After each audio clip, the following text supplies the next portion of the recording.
To you from the Radio for One studios in Franklin, Michigan. Coming to you from the Radio for One studios in Franklin, Michigan. Welcome to the Detroit Cast. Big fan. A show not just free of charge, but free of FCC regulations. Thank you for your support of the Detroit Cast. Oh, there it is. And without further delay, it's showtime. Please welcome the Detroit Cast. Here are your hosts, Mike and Jay.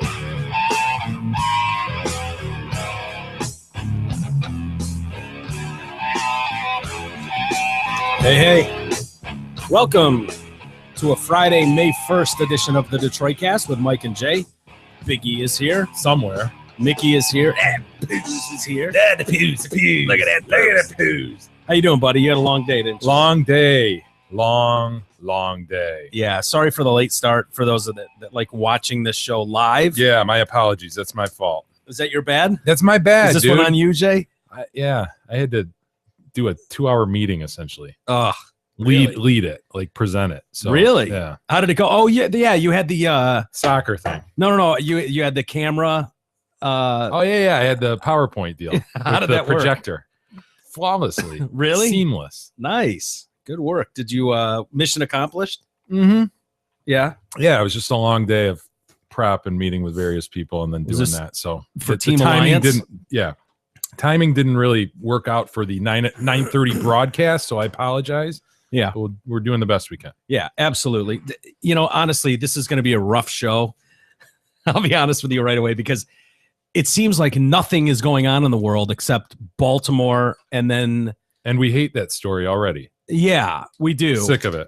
Well, it's one of those where I think if you're not going to change a whole lot of people's mind. People have their minds made up. Very true. I like to, and I'm sure people feel the same way about us, that we've made our minds up. And I honestly, if you really listen to what we're saying, I don't think we've made our minds up on anything. We'd like to know the facts. Yeah. Is that so much to ask for? And you would think public leaders and all these attorneys who are giving their expert opinion, you would think they would be able to take the emotion out of a story and go, well, this is how our system works. You don't just go on emotion, but there's one thing we can say with certainty, though, no matter what the facts are, those riots are bullshit. Yeah. That shit should never happen. Yeah, that's true. And it's ramping up already. Philadelphia, they've already had melees with the cops. And it's so funny to me how, and it's like you take a protester's word at something because they've got this injustice that has to get out. And so, you know, people can't wait to stick a microphone in their face and have someone scream and go nuts and act like the outrage. It's outrageous, the behavior. And I agree. It is pretty outrageous, the behavior, but it's for a different reason. But it's like, well, tell me what happened. It looked like an altercation with the police. And it's like, oh yeah, it was bullshit. And you're like, oh, okay, here we go. It's like, yeah, we just wanted to peacefully exercise our First Amendment freedom and peacefully protest out here. And we decided to march down the freeway and the cops got in our face and they started swinging. And it's like, wait a minute. Down the freeway. Back up a second.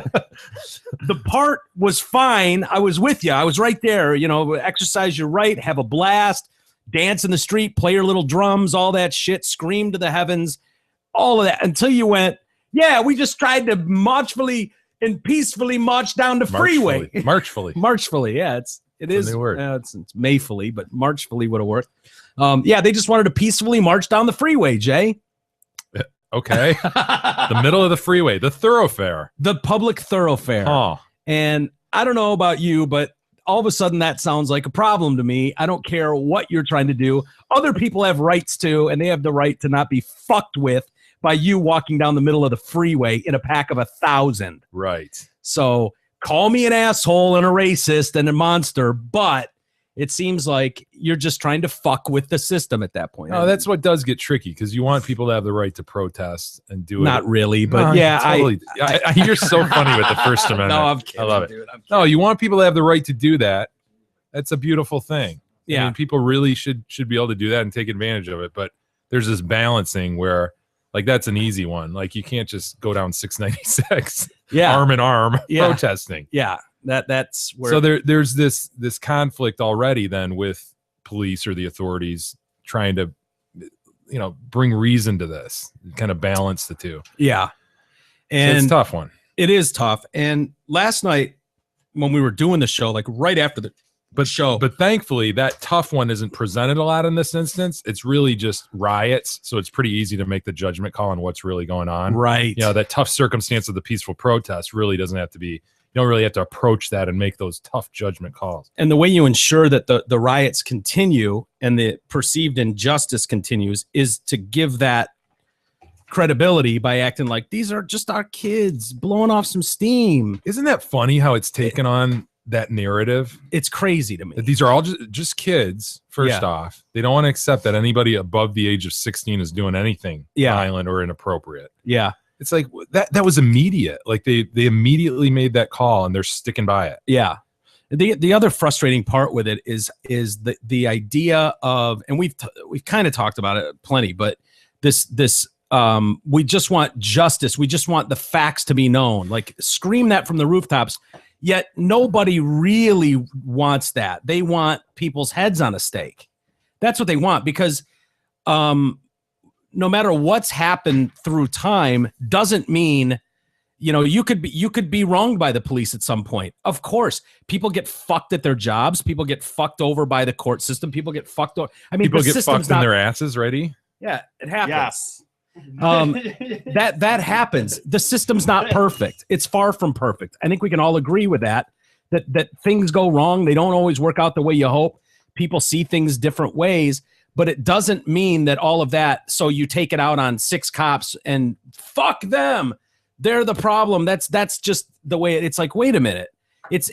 I see people marching down the streets doing the whole hands up, don't shoot. And it's like, that was proved to be, we said from day one, that was a bullshit narrative. Right. That was a flat out lie. That is what that was. And yet that's just become part of this thing now that's taken over. Like, but you worry that there's other people that believe that, as if there are people just walking up with their hands up and cops are just gunning them down.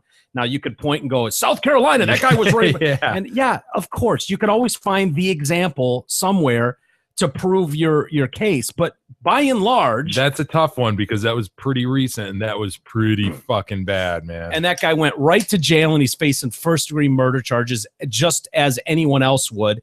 And anybody that tells you, thank God that was on video, otherwise he would have walked, they would have brushed that under the rug, is full of shit.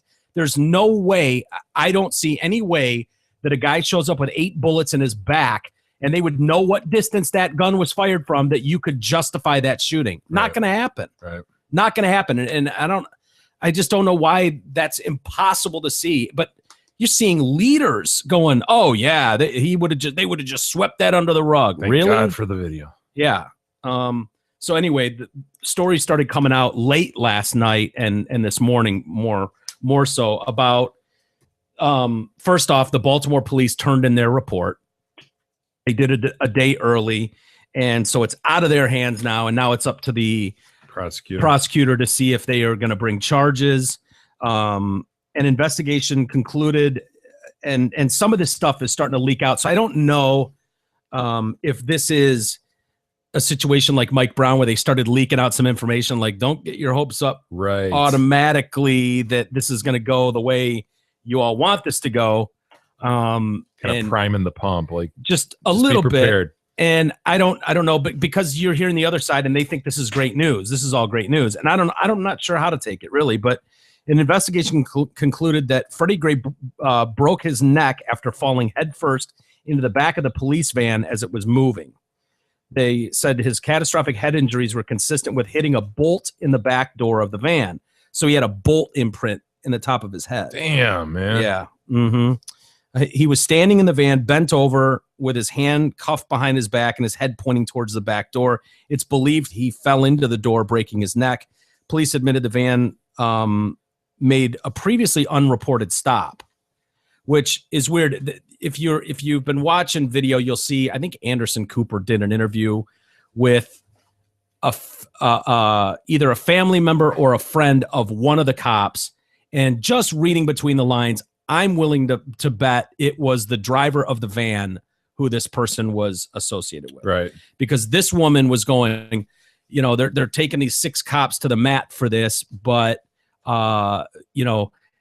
she believes and the cop believes that these injuries were sustained before he was put into the van. And there's only one cop that didn't give any testimony, and it was the driver. Yeah, and that driver would take certainly the heat if there was the braking and accelerating that we've heard.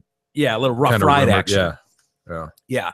So, and imagine that, trying to keep you're not buckled in. Apparently they didn't buckle him in because he was belligerent and they didn't want to reach across him and buckle him. Yeah, which is common. I guess they do that a lot because they're worried about getting spit on, bit. They don't muzzle these guys. So, and you saw how tight those quarters are. You've got basically like E's old Astro van, and they've put a metal divider down the middle of it. So there's very little room in there. See the metal divider? Yeah.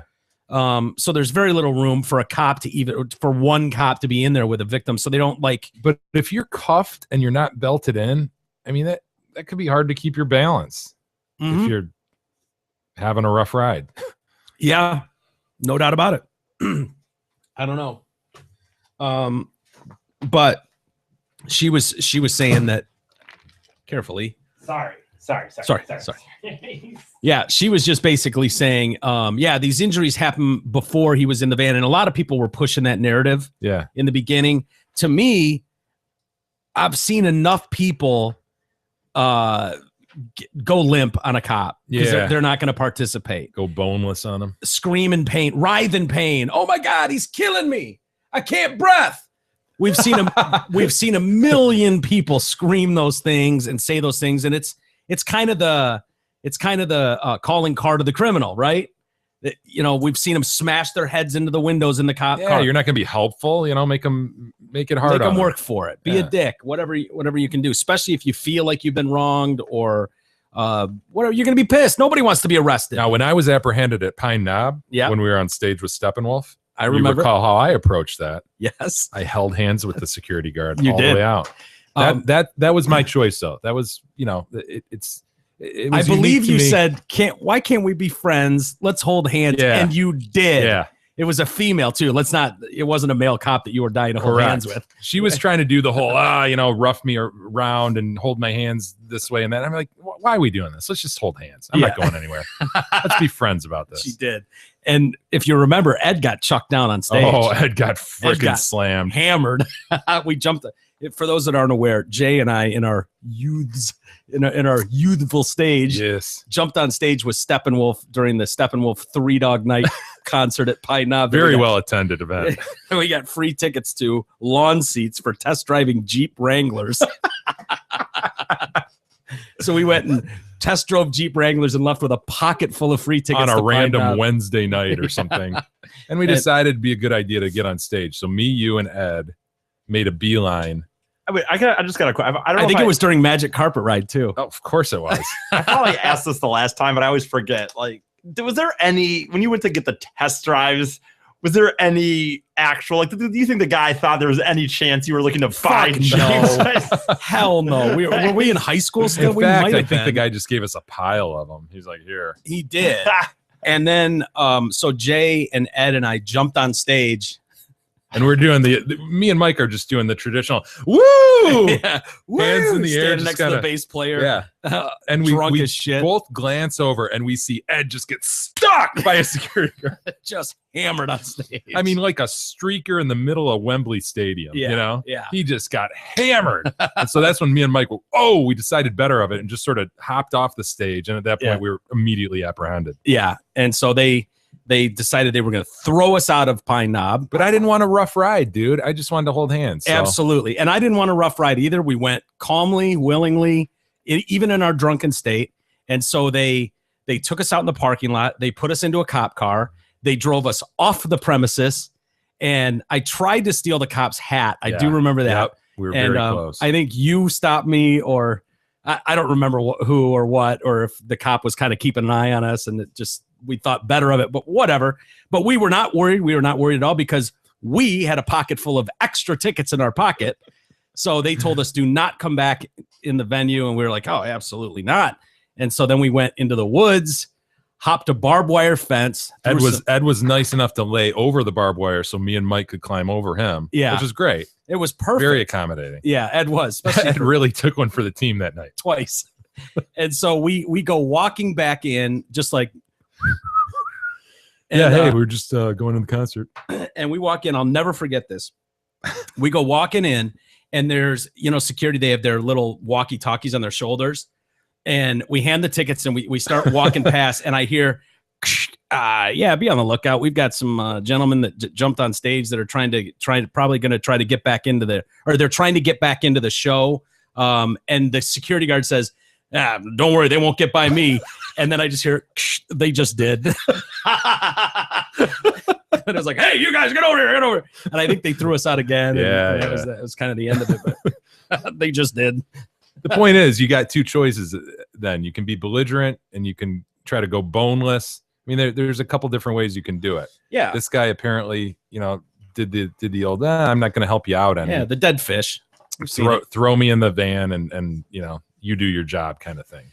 It's a little weird that, first off, this family member is trying to say, oh, yeah, it happened beforehand, because I don't know. I'm not really a medical expert, but I think if you've got a severed spine, you're not talking, you're not able to yell, you're not able to turn your head, you're not able to put any weight on your feet, which he does. He's lifting his own legs. I wouldn't think that was possible. No. So that, in my limited medical experience, leads me to believe that this injury was sustained in the van. I would agree with you. I think this is a passing of the buck. Yeah. An attempt to pass the buck, if you will. Also, that van made another stop that was not reported. What was that all about?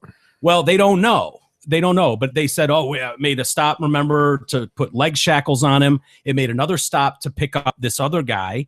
And then it went apparently to the jail and then the hospital, and everything was off and running. There was another stop in there that was unaccounted for, which is supposed to be called into dispatch if something like that goes on. And in their investigation, part of collecting evidence and going and collecting security cam video in the neighborhood, they went to some little liquor store or party store and got some video that happened to and looters had broken into this place, stolen their laptop. So they didn't even know they had this video. Wow. But cops somehow were able to track it and find out that this van made a stop somewhere else. So people are pointing to that, and obviously he buy was cigarettes or something. Coffee. Who knows? Yeah. Who knows? But it wasn't initially disclosed, so that has to mean that there was some funny business, Sure. and maybe it was. Yeah. Who knows? We don't know. Just like you don't know. Right. So anyway, that's so how many cops were in the van during this? I thought one. I thought you couldn't fit more than one. I thought I heard two or one. So a driver plus one, you mean? Maybe. Okay. Yeah, and I'm not sure. 6 officers have been suspended. He was not belted in. They did have a new policy put in place just days earlier that demanded that they seatbelt these prisoners in. So that'll help with the civil suit that's definitely coming no matter what happens. The report that Gray fell inside the van corroborates claims he was given a rough ride by the van driver, who was the only officer yet to deliver a statement to the investigation. As the police department, mayor's office, state prosecutors refuse to address the developments, it has done nothing but fuel anger and speculation surrounding the circumstances of Gray's arrest. A relative, I mentioned her. Now we get to the police document that was leaked to the Washington Post. And this happened like right after the show last night, like 10 o'clock, 11 o'clock at night is when I first got wind of this. And it's really kind of broken this morning. But Washington Post report says the other prisoner in the transport van with Gray said he could hear the 25-year-old slamming himself against the wall. The prisoner speculated that Gray was trying to hurt himself. The unidentified, he's since been identified prisoner, was loaded into the van. He was also arrested on the 12th with Freddie Gray. Apparently told investigators he heard Gray bang against the walls and intentionally trying to injure himself. He admits he could not see what Gray was doing since they were separated by that metal partition. The statement was cited in a warrant to search an arresting officer's clothing for possible traces of DNA. The assertion that Gray may have caused his own death was quickly rejected by the family's attorney, of course. We disagree with any implication that Freddie Gray served or severed his own spinal cord. We question the accuracy of the police reports we've seen thus far. outrage over the unexplained death has prompted nationwide protests, blah, blah, blah. Freddie Gray, do you know what his nickname was? No. Pepper. Huh. Freddie Pepper Gray, probably for all the times he's been sprayed. I'm just guessing. I don't know. 18 arrests. Oh, it's Pepper. What up, Pepper Spray? See, I'd be more likely to maybe call him Taser. They're going to call him Bolt now, apparently. Yeah, but boy. well, he's fast. I heard he was like lightning fast. Isn't it interesting? That's what we speculated at the beginning, that perhaps he injured himself. Yeah. Well, There's just was a few possibilities, and that's one of them. Yeah. And we don't know. We'll find out. And you said that first, and you weren't saying for sure. You were just saying It's possible. We've seen these guys go nuts in the back of cop cars. And I don't know why more people aren't at least addressing that and acting like he clearly needed medical attention. Look at him. He can't even stand up. He can put no weight on himself. This is an outrage. And it's like, well, yeah. I mean, am I the only one that's seen Cops before, like the TV show? That was like, what? That's textbook behavior right. of a guy getting pulled into custody. I mean, you could see it's like, oh, they got him. Oh, look, oh, he's doing the dead fish. I wouldn't say that. Probably a third of the guys tend to do that. A million of them do that. Tons a of million out of 3, but 3 million. Yeah. But the point is, it's a definite possibility. Mm-hmm. And so why people just dismiss that, I'm with you. It's like, we don't know. I mean, I saw it a ton. It wasn't surprising to me. I didn't look at that video and go, oh, that poor man. I went, oh yeah, that move. He's going with that move. There are a few moves you can go with, and he's choosing that move. I've seen that. Yeah. It's commonplace. Look on YouTube. Look around. You can find a million videos of people doing the same thing. Not saying that he was faking. I don't know, but I'm just saying, yeah, that's a common move we've seen people do. Not that crazy. So anyway, Pepper was described by an ex-girlfriend as happy-go-lucky. The Baltimore police knew him, however, as 5'8". I thought he was taller than 5'8". no idea. 5'8" felon who'd notched up at least 18 arrests and a handful of convictions, mainly for Class A drugs and burglary and assault. But he had turned it around recently and was on his way. Did he? Was he on his way? That's what I heard. Off and running. Court papers describe his childhood as problematic. He lived with his heroin-addicted, disabled mother, and he got money. What are you laughing at? That just struck Mickey. It's really funny. That's hilarious. His mom's addicted to so heroin. many bad things. I know. Yeah. Jesus. Drug addiction isn't funny, Mickey. It's kind of funny. I'm sorry. It's funny with someone else. How did he get his money? Hardworking young man like Freddie Gray. I mean, yeah, he did his crack dealing on the side. He obviously wasn't very good at that, you know. It's collecting settlement, right? He collected a little bit of a settlement for lead poisoning in the peeled paint walls and windowsills of his apartment there. The court settlement concluded that he and his 2 sisters were incapable of leading normal functioning lives. That's how much lead poisoning he had. Oh, yeah. Lab tests conducted in the 90s showed that they had levels of lead in their blood nearly double what the state of Maryland defines as the minimum for lead poisoning. Yeah. Jesus Christ. Do you know how lead poisoning comes about with like your pencils? with your pencils? Yeah, when they talk about lead. No, I know people are always, it's always paint, dude. It's not. It's the yellow paint on those number 2 pencils. That's Okay. the problem. Yeah, it's People think lead, they think Right. of the no. Everybody knows it's the paint chips in the homes. That's the problem. right. Like around the windowsills. But you know and stuff. when you're Little chewing on kids your chewing pencil, on windowsills. chewing on your pencil and Sure. stuff. That's the problem. And it's huh? like didn't I know never that. chewed on the lead. I never chewed on Yeah. the I thought that was gross when people chewed on pencils or pens. yeah. Don't you think? Yeah. I mean, like this? Yeah. Yeah, I think I you're do fucking it disgusting. all the time. Oh, I'm sure I you used do. to do it with pens Sure you in high school and stuff all the time. Ugh. Like Bic pens. Yeah, I don't look know at why. E. It's like mangled. I haven't done that in 15 years, Right. probably. No, but nobody has. he That's does. not true. Nobody has. I'm not the only one who Yeah, chews well. on my pens. So he got this settlement, and I don't know how much it was for, but now this prisoner that claimed he was in the back of the truck with Freddie. Right. His name is Dante Allen. He's 22 years old. He was next to Gray in the van. Now he's spoken out and he's disputing their version of events that came out in that Washington Post article. I never said that. Well, I'll let you hear it. He claims it was only a little banging Oh, okay. that he heard, and then it went silent. So I got in the van, I didn't hear nothing. Start It it was over a again, smooth sorry. ride. We went straight.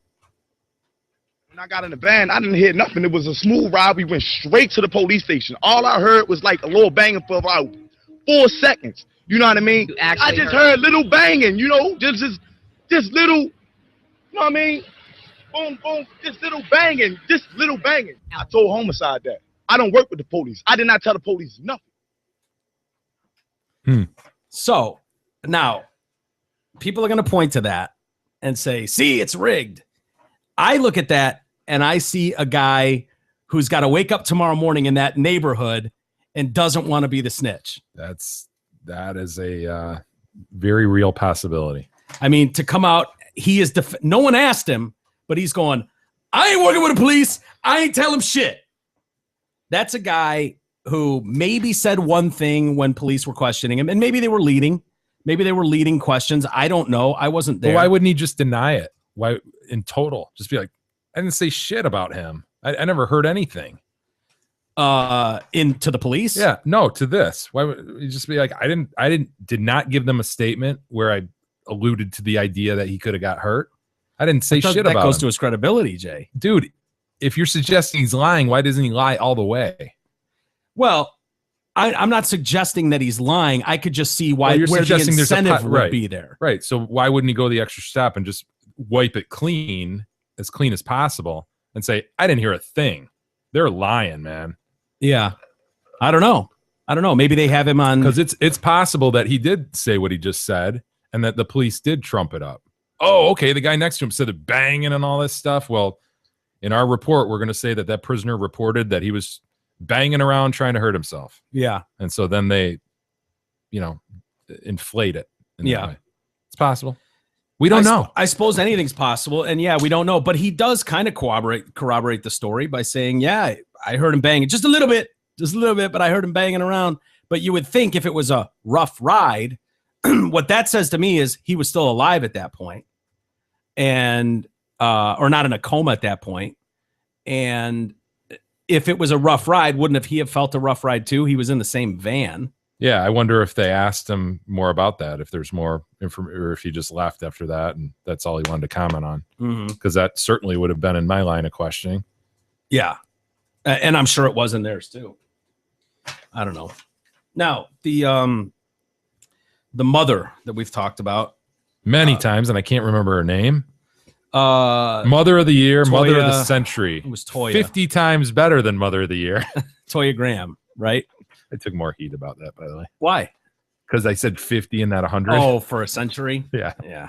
God. Whatever.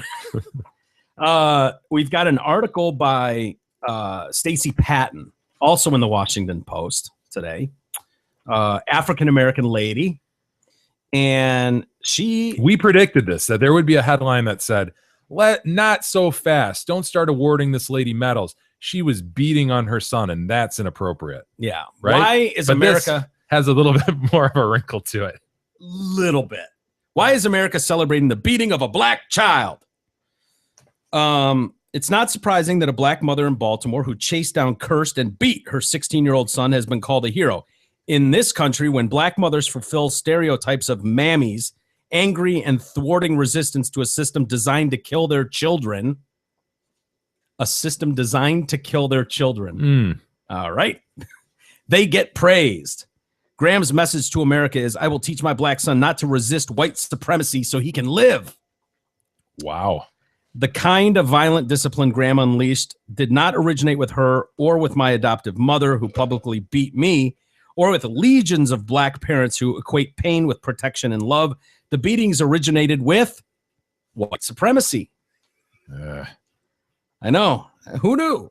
A history of cultural and physical violence that devalues black life at every turn, from slavery through Jim Crow, from the school to prison pipeline.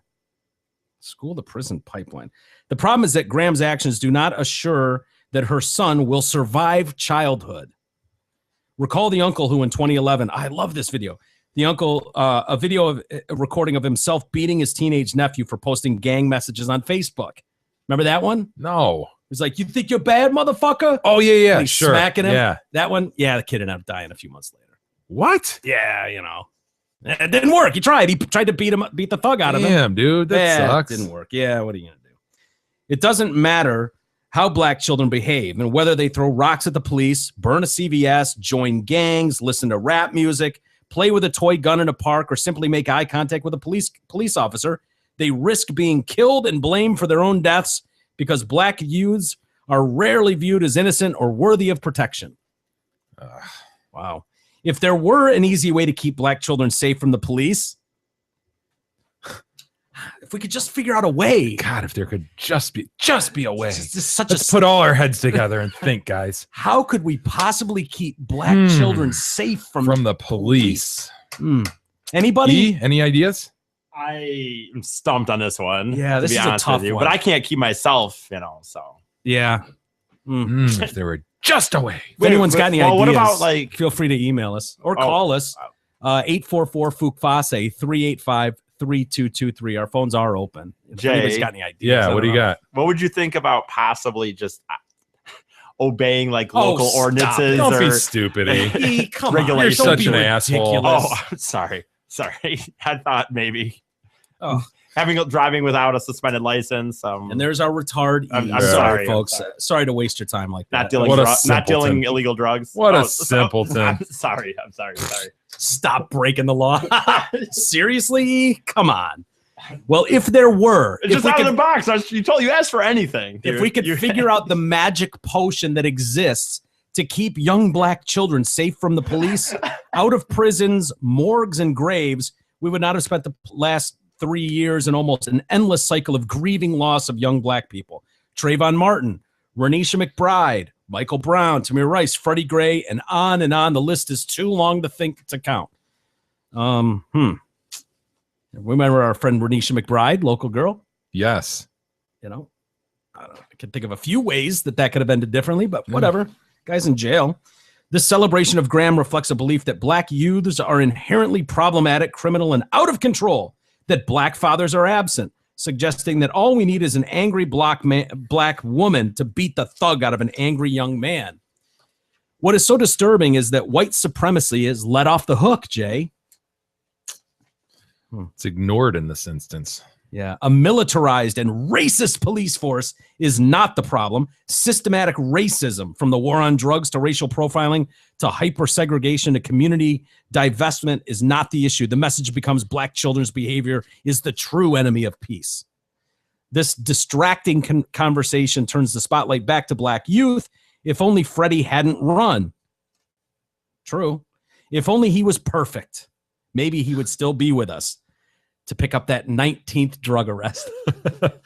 If only he was perfect. That's what we needed Freddie Gray to be. Perfect. Was perfect. Flawless. A flawless human being. Then maybe a poor black youth would get a chance to survive past his teen years in this cruel, cruel, racist world, Jay. If only he was perfect. And the praise of Graham reflects a belief shared across race lines that beating black children is the only way to keep them safe from the dangers of a racist society. Rather than embracing her son Michael, hearing and seeing his pain, assuring him that she's got his back, Graham beat and shamed him in front of the world. That was not pain he was feeling. That was opportunity he was Yes. feeling. Thank you. While Graham did not literally lynch her son Michael, she metaphorically strung him up for the world to see. We can all appreciate the pain, the fear in her cry that I don't want my son to be the next Freddie Gray. This is every black mother's cry, heard over hundreds of years in America. From the plantation moms who whipped their kids so white masters and overseers wouldn't more harshly do the same, to the parents during Jim Crow who beat their children to keep them safe from the Klan and lynch mobs. These beatings are the acts of people so desperate and helpless that heaping pain upon their children actually seems like the sane thing to do. Black corporal punishment has been encouraged as the only way to make black children acceptable to society. Who says that? Who says that? Not Do you Barack say that? Obama. Do I say that black corporal punishment is the only way? No. It's the black corporal punishment has been encouraged as the only way to make black children acceptable to society. If that's being said at our white meetings, I've never heard that. I got to be honest with you. I've been to You always fall asleep at our white meetings. I know. When's our You next white barely meeting? attend. When's And our when next you white do, you meeting? fall asleep. But you're there to take notes for me, and I don't ever remember that coming up in our post-white meetings. No, it meetings. has not for a couple of years. We need to find a way to keep these black youths being beaten.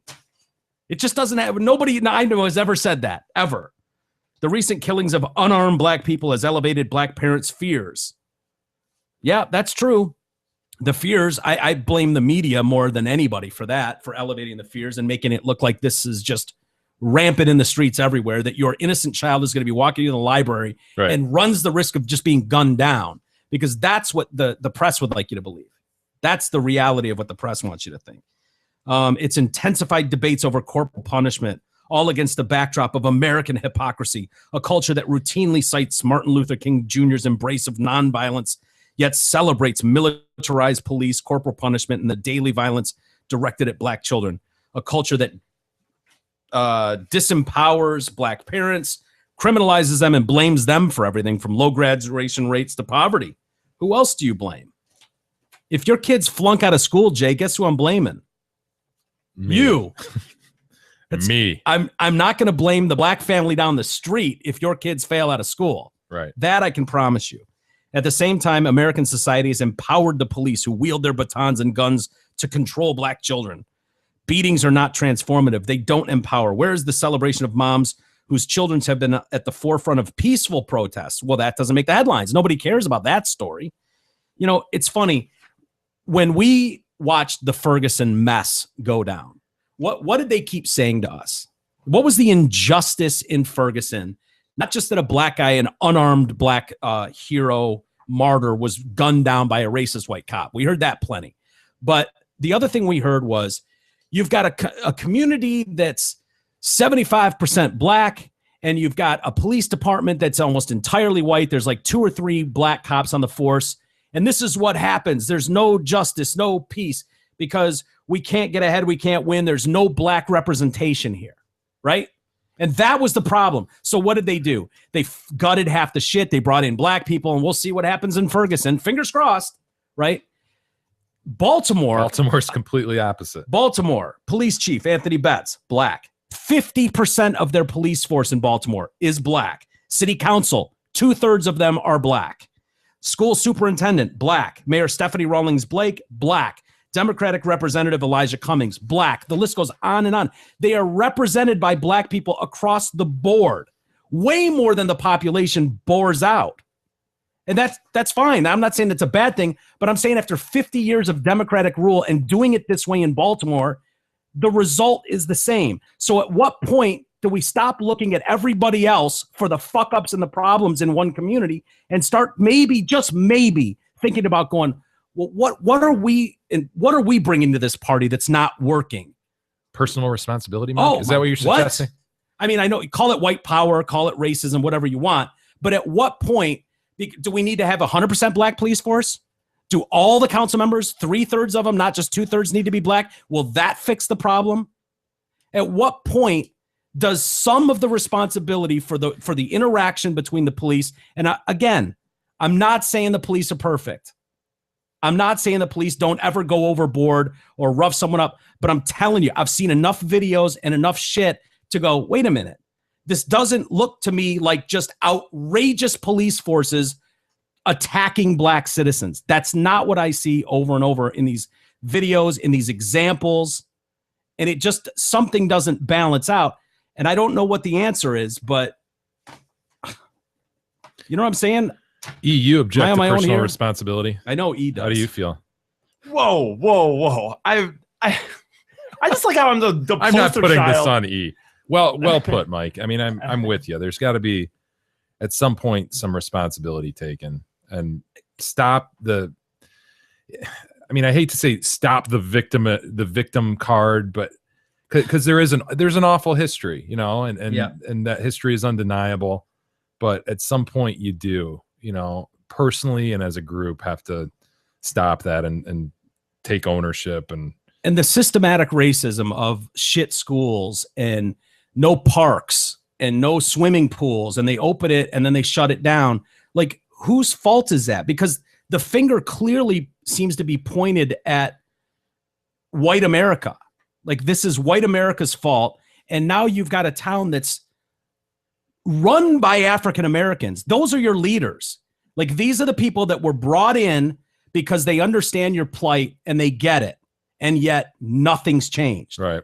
So at what point do you go, okay, if nobody's going to do anything for us, at what point do we take care of ourselves? Stop this idea of, I ain't talking to the police, fuck them. No snitching here. And go, you know what? No, this element that's ruining our neighborhoods, the crack dealers on every corner, are not going to be accepted in my fucking neighborhood any longer. I'm tired of watching my young children gunned down, not by the police, but at alarming rates by their own citizens. Yeah, you can finger a couple cops here and there. You can point to examples of, I got roughed up. Oh, they frisked me when they shouldn't have. And that might be a legitimate argument, but there's a way bigger problem in those inner cities than just racist white police. Mm-hmm. And nobody seems to want to discuss that because of Jim Crow.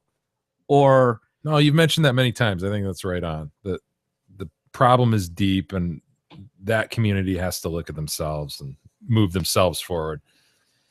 And the unfortunate problem with throwing this in everybody else's face and the media going out and just finding not vetting anybody, just taking everybody's story, and everybody's got a story. You stick a camera in some guy's face in a march, he's going to tell you all about his injustices, how he was fucked, how he was wronged, how the police beat him. You could watch on video. We talked about the other day. Guy walk up to a cop with a rock, throw a rock at him. He got a little bit too close, and he took a billy club for it. And then he circles back around and goes, they beat on me. Did you see this?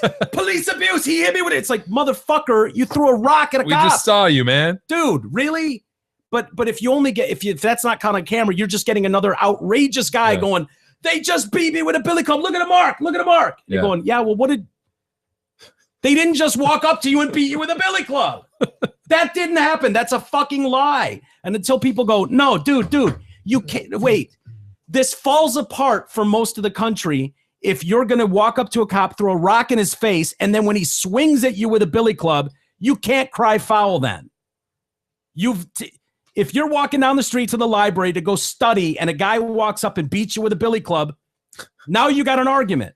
But don't incite shit with the cops in a really heated, tense moment and then blame the cops when they strike back. That seems simple, but all this unrest and all this fervor and shit that's going on, and you can watch it 24 hours a day, ramps people up and makes people think that this is truly the narrative throughout the country, that I got to be careful just walking down the street. Odds are I'm going to be shot dead on my way home tonight. Odds are. Right. Odds are by the cops. There's a good chance you could be shot home walking through your neighborhood. That is true. The odds that a cop's going to be the one to do it are so incredibly low. It's like going, I'm walking home tonight hoping I'm going to win the lottery, because it's a lottery win if a cop shoots you dead. They can throw the numbers up there. Look at the numbers. It's a lottery win if you get shot dead by a cop. Those are the odds. There will be more lottery winners than cops shooting dead people, innocent victims in inner cities. A 33-year-old mother has been charged with making terrorist threats after she called for death to all white cops nationwide in a post on Facebook. Brilliant. This story has a couple. This is what social media is for. Yeah.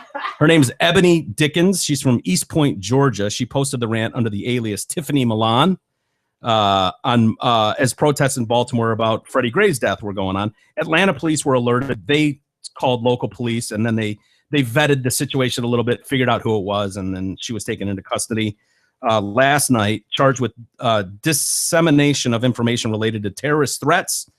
Her post said, all black people should rise up and shoot every white cop in the nation starting now. Damn it, man. I condone black on white killings. Hell, they condone crimes against us. I've thought about shooting every white cop I see in the head until I'm either caught by the police or killed by them. Ha, I think I can pull it off. Might kill at least 15 by tomorrow. I'm plotting now. They're reading this shit too, right? Right now. Freedom of speech, though. So when you can absolutely show me in the First Amendment where it explicitly says you can't say kill all cops, then I'll delete my status. Other than that, nope. Death to all white cops nationwide. Uh-oh. Ooh, I'm sorry. Oops. Now, here's the twist I didn't see coming. During her bond hearing, it was revealed that Dickens has a master's degree in legal services. Damn, dude. What? Ooh, just when you think you got it all figured out. There she is. Just when you think you got a classic hood rat, you got a master's degree. Jay. Well, Yeah. Well, spoken like a true hood rat. Totally. Sorry. yeah, you read that. What do you want me to conclude? In Dickens' defense, public defender Tracy Moran said, "My client was simply vetting, Your Honor. Just doing a little vetting. It was a horrible mistake. The chance of her doing this again is highly improbable." Is it? Her online boast of "show me the First Amendment where it explicitly says you can't kill all cops, where you can't say kill all cops. Then I'll delete my status" did not sit well with His Honor. Yeah. Boy, what a shock. So people ask where my line is with First Amendment. Right there. That's a bright one. That's a bright line. Yeah, you go on and declare that you want cops killed and then try to stand behind your First Amendment rights. That's the definition Yell of fire in a theater, a crowded theater, right? Absolutely. That's it right there. That's yelling fire in a crowded theater. That's potentially dangerous, endangering the people's, harming people. She disagreed, the judge, saying the First Amendment to the Constitution does not give you the right to threaten and terrorize others. $10,000 bond was set. $10,000 bond. Order! The crowd has spoken. Order. Oh. Ha. What? You spilled Red Bull on your phone. Oh, It's your own fault. You You can have no fix one it. to blame but the Fixed. yeah. Who are you going to blame for that? E. Oh, okay. All right, For you can sure. blame me. I'll give you that. No, Son of a blame bitch. her. She's the one that She's the one Ebony who got the Dickens 10,000. she's the one that got you all riled up. Bitch. It's Ebony's fault. And then I know what a big fan you are. I know this is hard. This is like, it might as well have been Tom Izzo. Okay. Michael Moore, Yeah. fellow state guy. Yeah. you know, It drives so- me nuts when I see him wearing a state hat every time. I want to knock that state hat off his head. He went on a Twitter rant today, took to Twitter because that's what people do. He stirred up the debate. He with race and police brutality in America. His tweets included imprison you, shoot you, sever your spine, crush your larynx, send you to war, keep you poor, call you a thug, not let you vote, but you can sing for us. Next tweet. Here's my demand. Michael Moore is issuing demands to the country. I want every African American currently incarcerated for drug crimes or nonviolent offenses released from prison today. Whoa. Open the doors. And the rest who are imprisoned, I don't believe 50% of them did what they're accused of. Lies, greed, a modern day slave system, poor whites too. Next demand, disarm the police. Oh, whoa. It's a good move. We have 250 million Second Amendment guns in our homes for protection. We'll survive till the right cops are hired. Local cops, now militarized. Founding fathers said, no army policing on our soil. Why do cops have tanks? Oh, right, the enemy, the black man. So progressive. Oh, isn't he? As he sits up in his $3 million house up Yeah. north. Yeah. Why don't you move into that neighborhood, Michael Moore? If you're Right. so in tune to what's going on there, why don't you get off your castle and go down there? Why don't you take your Come down estimated- from his ivory tower. Yeah. And stop yelling down at the way everybody else is doing stuff. What is he worth? About $50 million? Michael Moore? Sure. Yeah. Yeah. Hey, Zat Ford needs your trade-in.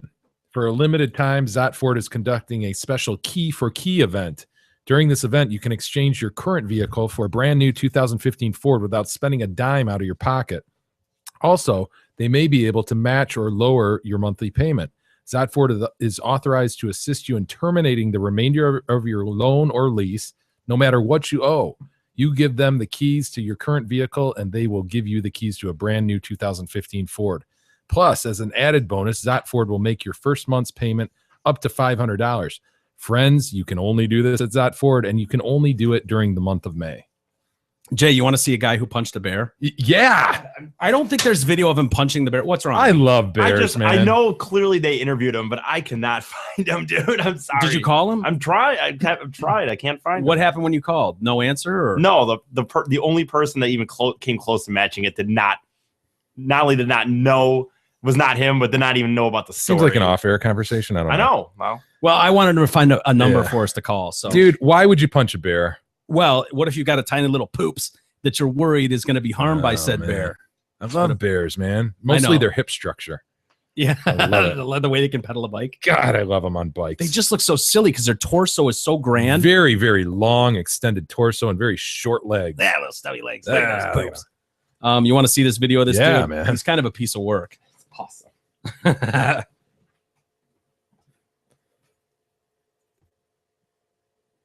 All right. Here he is. Carl just smacks it. Couldn't believe it.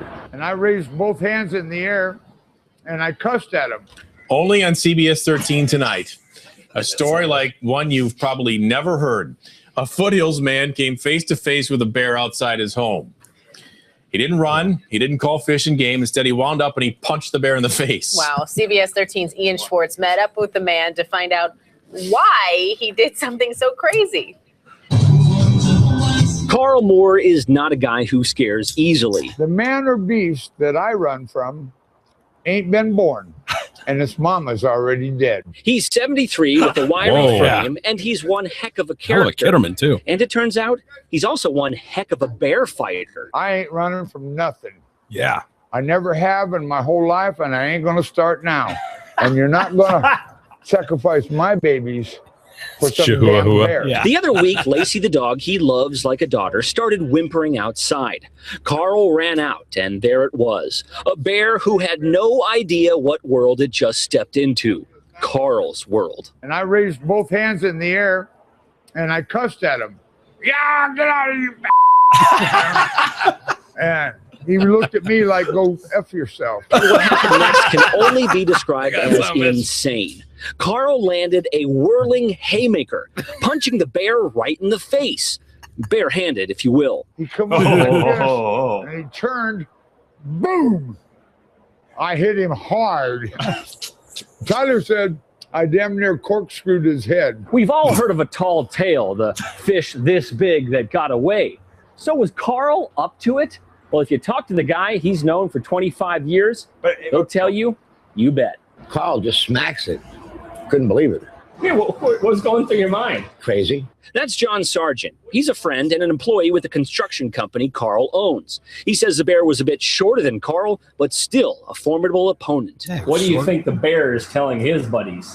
Stay away from here, Oh, yeah. I'm sure the bears are freaked. without question. And after talking with these two gritty men for a while, it's no surprise Carl punched a bear. He's an ex-first recon Marine.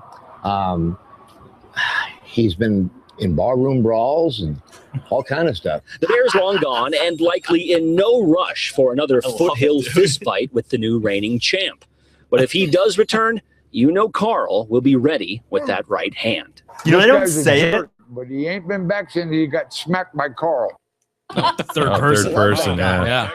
They don't say it in that one, but in looking at the several articles, that best friend and employee also lives at that house with them. Oh, So, interesting. Ooh, in Northern California. yes. Carl and John. They don't say it. But. I love how he says, yeah, the bear looked at me like, go fuck yourself. You get out of here. Get out of here, you bastard. He's trying to protect his chihuahua. That chihuahua looked frightened as shit, too. Like, Yeah. get this monster out. Let me get out of his arms. He looked scared shitless. Yeah, it turns out that bear was shorter than John was, or Carl. Was his name Carl? Yeah. Was shorter than Carl. So Carl basically beat up a cub. Way to go, Carl. Tough Nice guy. job. I hope Mama doesn't find out who punched the little cub. So under E's reasoning, that bear would have rather been butt raped than punched by Carl. That's a good point, and I stand by it. Oh, Carl. Okay. I wish we could find him. I'd love to talk I to know. that guy. I love how the news does that too, because you know the camera, like they show him like they're like, oh, reenact for us what you did, and he opens the door and comes running out and throws a punch at They're the just camera. dying laughing. That you know they are. Yeah. They're going, oh, that was good. Let's do that again. I'll get you from. We'll shoot this from the front, okay, Carl? I'm gonna be back here about 20 yards, and you come running at me, and once you get about 2 feet from the camera lens, you throw a haymaker. Oh, okay. And he's looking at his buddy going, holy shit, watch this. Watch this fucking idiot's gonna run out of the house like a fool. He's gonna make a total fool of himself. Oh, Carl.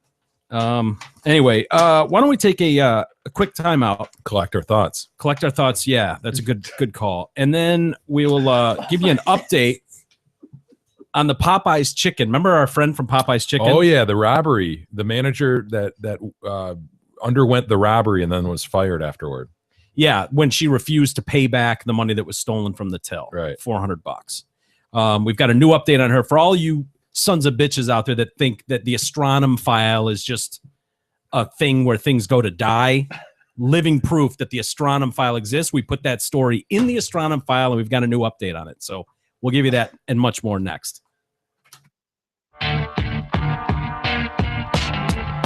The Detroit Cast continues after this short break.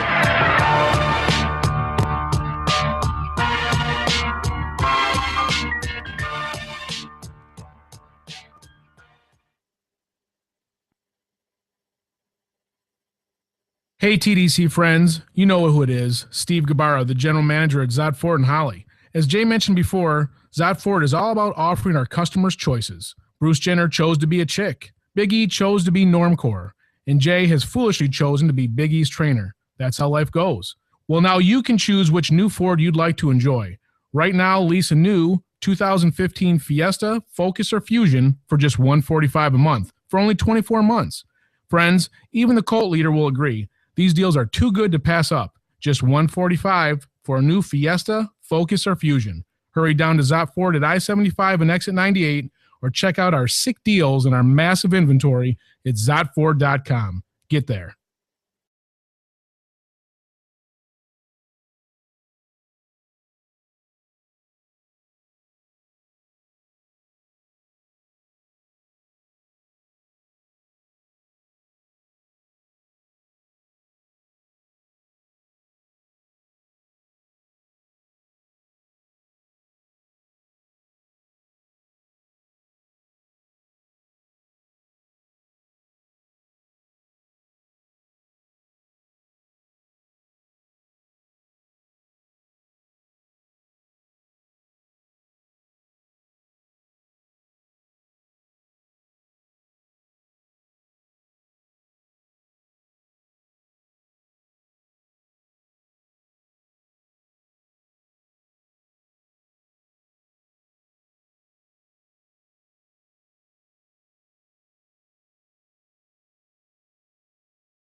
The Detroit Cast continues now, bitches.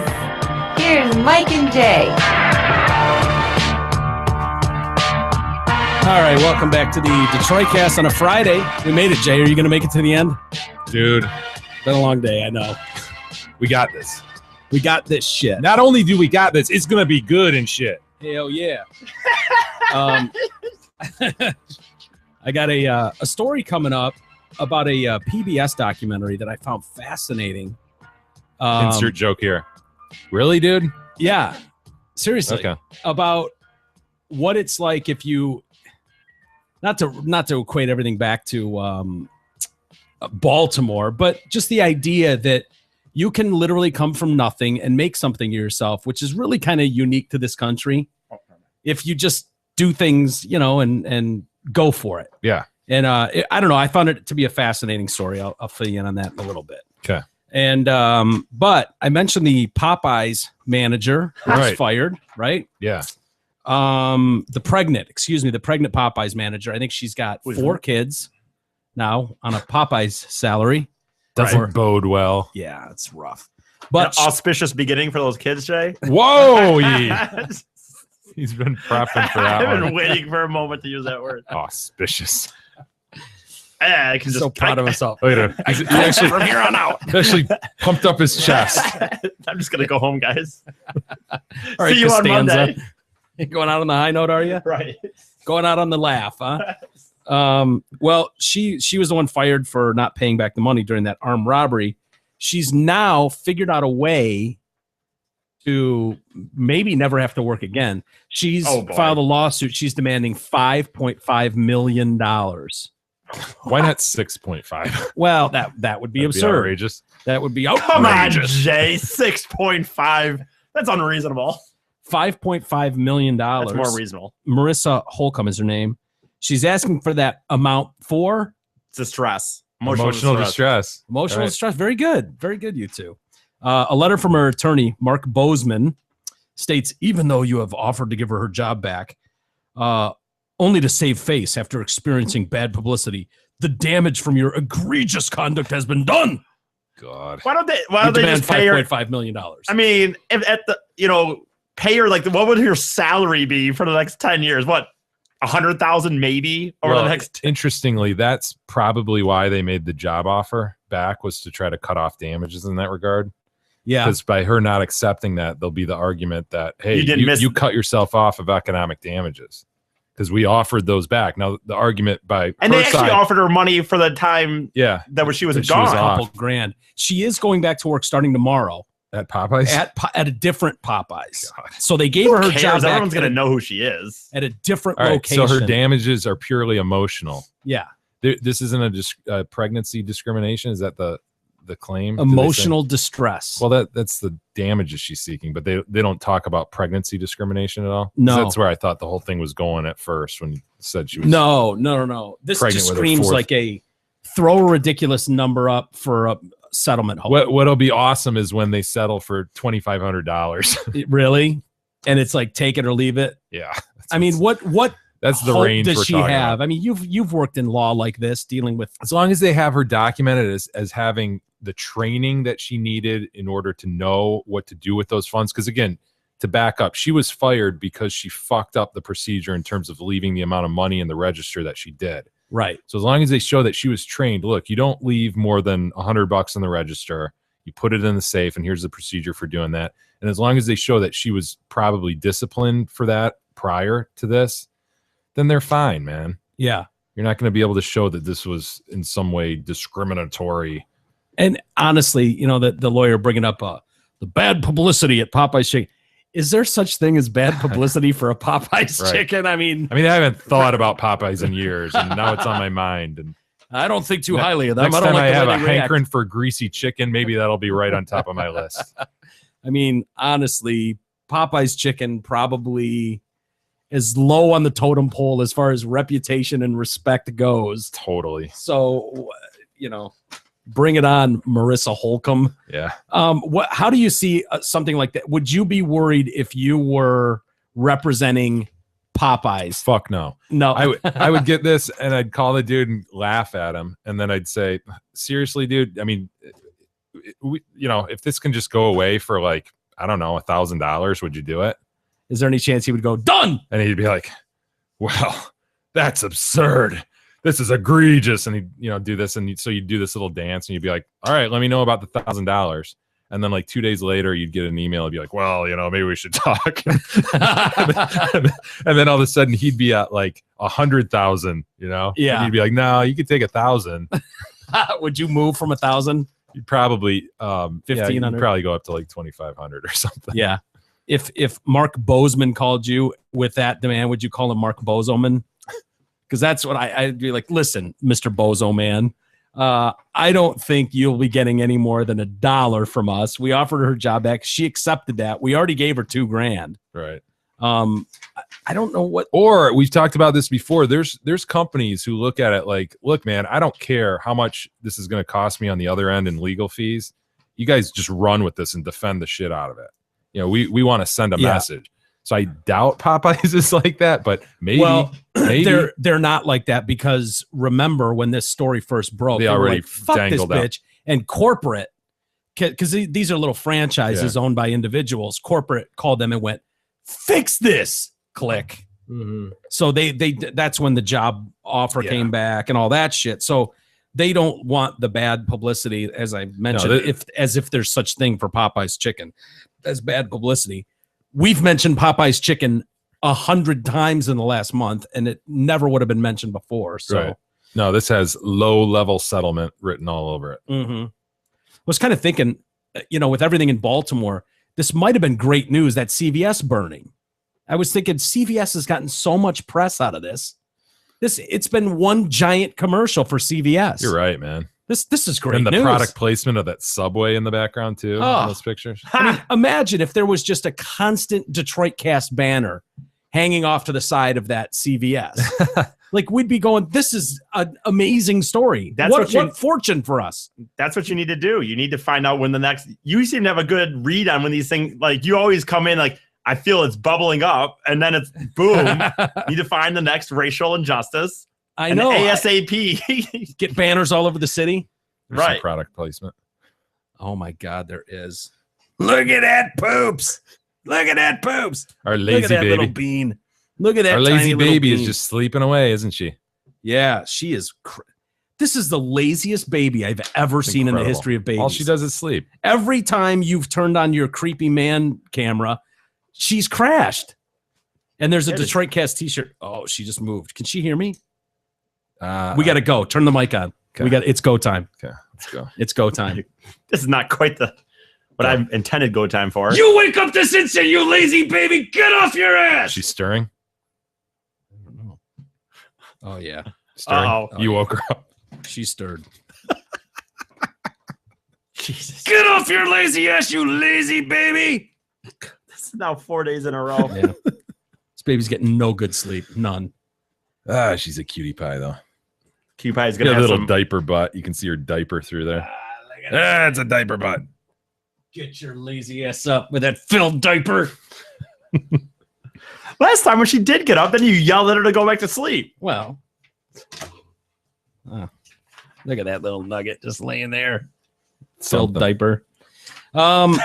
This is more of a story for you than Jay. Jay, you can sit this one out It's if about you're, gay guys.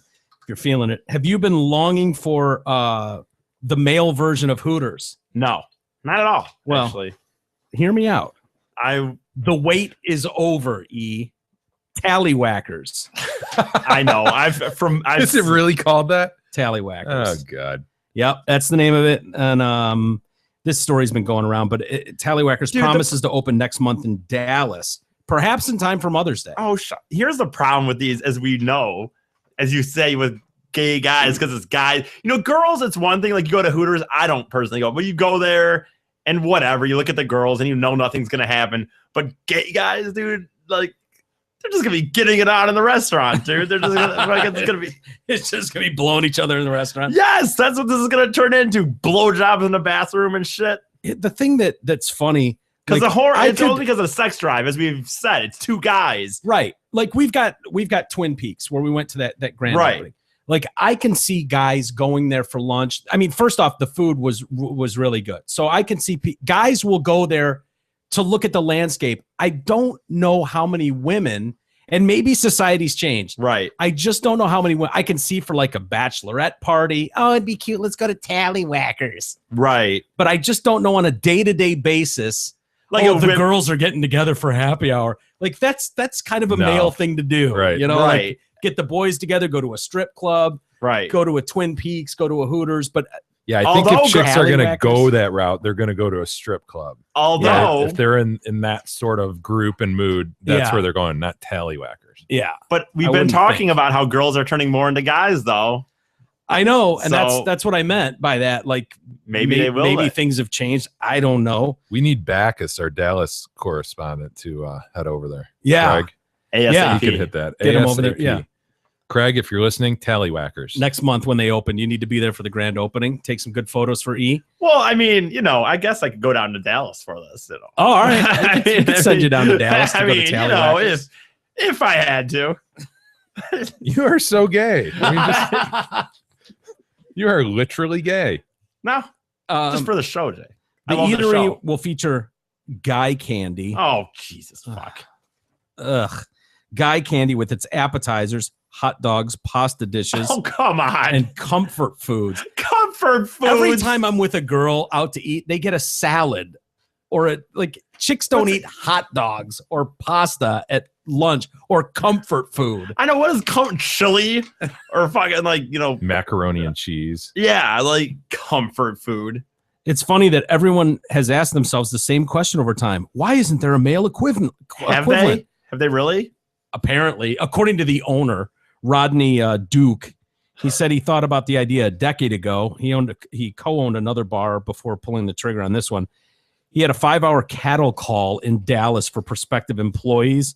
They're going to have a children's menu too. Really? What? What? Who the hell is going to bring their... He said he wasn't saying exactly who's being hired, but contends that he wants to hire a wide variety of men. Does he? Everyone has a different type. We want to have eye candy for everybody. The restaurant will be in the city's traditional gayborhood. There you go. Get there, Backus. We need pictures. Yeah. Where is the gayborhood in Dallas? Don't expect Chippendales, food service, and bare chest don't mix well, says in the health officials' eyes. Customers likely will see waiters in tight red T-shirts and a version of a boxer brief, but they're still designing the uniforms. We're going to be a respectable restaurant. That's not going to be any groping going on here. That would be over the line. Here you go, E. New read. Hit it, you pro. Specs voice! No, I'm not doing it. As you know, I'm Big E, and I don't do well with big words or live reads. So Steve, my boss, and all-around nice fellow, has decided to use all simple words for my new read. Here we go. Zot Ford has really good deals, and employees are very nice and pretty. From time to time, they feed me and make me feel special. Also, Zot Ford has won many fancy awards, so I'm guessing we are nice to our customers. I would be super duper happy if you would come out to buy a new or used car at Zot Ford, because then I can keep my job. By the way, my anal hymen is still in good shape, in case anyone cares or whatever. They do feed me once in a while, and it's nice. Good job, E. Don't just throw that on the ground. You Sorry, I thought it was an bitch. important business document. See what happens when you behave like a child? You get treated like a child. Yeah. Can't handle a It's real very, read, very, so very they dumb it childlike down. read. It's fine with me. We've all broken up with a girlfriend or boyfriend. I actually, the only girlfriend I've ever had, I did break up with. So take that, you son of a bitch. All right. Have you ever thought about committing suicide? No. No. Never? No. I know E hasn't, but Jay, have you ever been heartbroken by a lady? Hold on. Oh, you're just talking. I would not doubt if he's thought about I don't suicide. think E gets emotionally attached to anything. That's actually not true. No, you know what? I hate to say it. I hide it.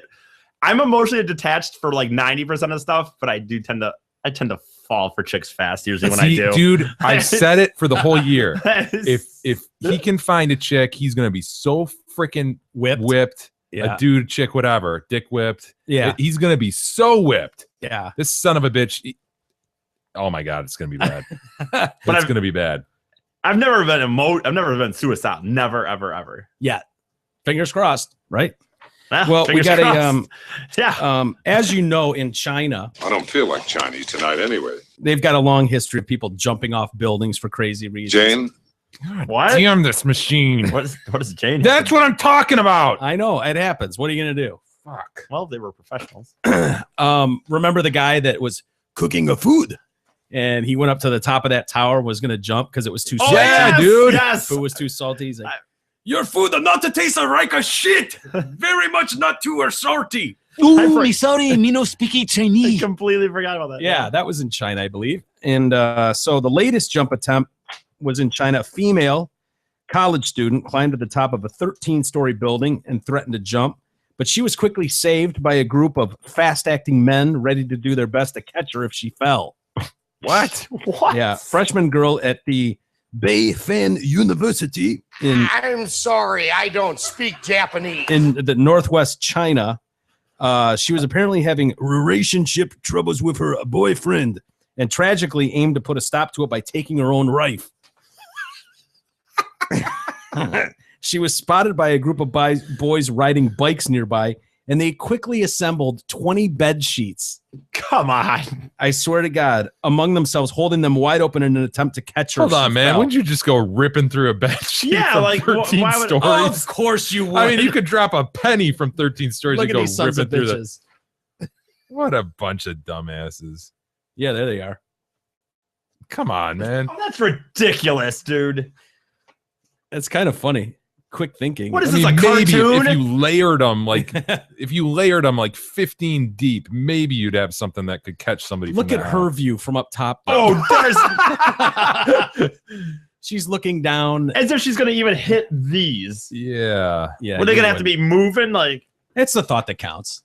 It showed someone cared, I suppose. who are these random strangers? Yeah, they said it was more of a symbolic gesture. Look at her up there. Look at that poop. Symbolic. I love the idea. What if she jumped and died? And it'd be like, it was at least there was a symbolic gesture. Yeah, but she didn't. After an hour of holding out the sheets, the fire I'll just department. dismiss that comment. Yeah, but she didn't. Well, I don't know what. Yeah, I didn't really know what to say to that either. Well, she could have jumped. She could have landed on someone. Yeah, I mean, right. but she didn't. Yeah, So we don't know. yeah. The Yinchun Fire Department showed up, brought a ladder with themselves and a cushion that might do a little bit more to help if she had fallen than the sheets. In the end, though, it finally took a teacher climbing up to the top of the building and dragging the girl away to a safe spot. Japanese citizens had lots to say about this. I think I've seen this mini game before. Said one Japanese guy. citizens said that, or Yeah, Chinese? Japanese. Why are Japanese people shitting? Well, they Commenting on their Chinese neighbors. they do the same thing as we do. They get confused and they just lump all Asians in together. What would have happened if she fell between the sheets? Well, Just about as much as if she fell on the sheet. At least they didn't color code them into a bullseye pattern or anything. what? Yeah. This. Very insensitive, righty? Yeah. Yeah. It's a Comments woman from in the Japanese distress. people. I know. My God. Over her. So this was over a boyfriend that you said. Yeah. Yep. Why? I could never imagine being that distraught. You will be when he breaks up with you. Don't Oh, well, worry. that's You not- haven't met the right guy yet. Although that's not completely true, because when I was in Holland, I had kind of fallen for this girl that I worked with at the restaurant, and because I didn't have Yeah, any we friends, all heard about that. Your love, the love of your life. was it? Did we talk about Dude, this? you've told us about this chick in Holland many, many Have times. I? No, this is a different girl. I think. How many chicks in Holland did you fall in love with? I think like 2 or 3 in a year. Jesus. Maybe we didn't hear about this one. So Can what it be happened? quick? I went on 2 days. I went on a few. She actually went on a date with me, but she was in love with a Mexican dude. It's like she was run with another dude, and I don't know. We went on a few dates. Wait, and then, you fell in love with a girl who was seeing another guy? well, I didn't know that she was in love with this other dude before I asked her out on the date. I asked a few people at the restaurant, like, "Hey, do you think I should ask this chick out?" And they're all like, "Yeah, you should." course they are. did. and I did. Oh, this is going to be a train wreck. Fuck yeah, go for it, E. Right, Sure. dude. Yeah, no, I think she likes you. We were all thinking the same thing. I mean, right. Yeah, and then jump in there. Well, I come to find out after like 2 dates, I start telling people like, yeah, I'm kind of getting into blah blah blah, and they're like, well, you know, she's obsessed with this other dude, right? I'm like, you realize that. Insert name here. Any person you picked on the planet, if you came up to Jay and I for some real heartfelt advice, said, I'm thinking about asking this guy Carl out. What do you guys think? Oh, absolutely. I Carl, can't. yeah. I thought perfect. these people were being Say nice no to me. more. Yeah, I think this is a win-win for everybody involved. I Yeah. think you should absolutely go for that. Well, nonetheless, Don't take no for an answer, E. Well, we went on a few dates, and then I found out about that. So then I kind of, I'd actually asked her out for another date, and then I found out about it, and I just decided that I wasn't going to do it again. Did you hit it? No. But I did go into a little bit of a depression.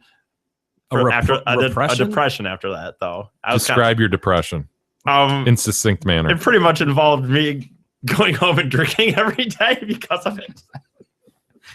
Just crawled inside of a bottle, did you? Drinking enough that I could fall asleep at night and wake up the next day. He is Had a problem three solver. Bud Lights at night.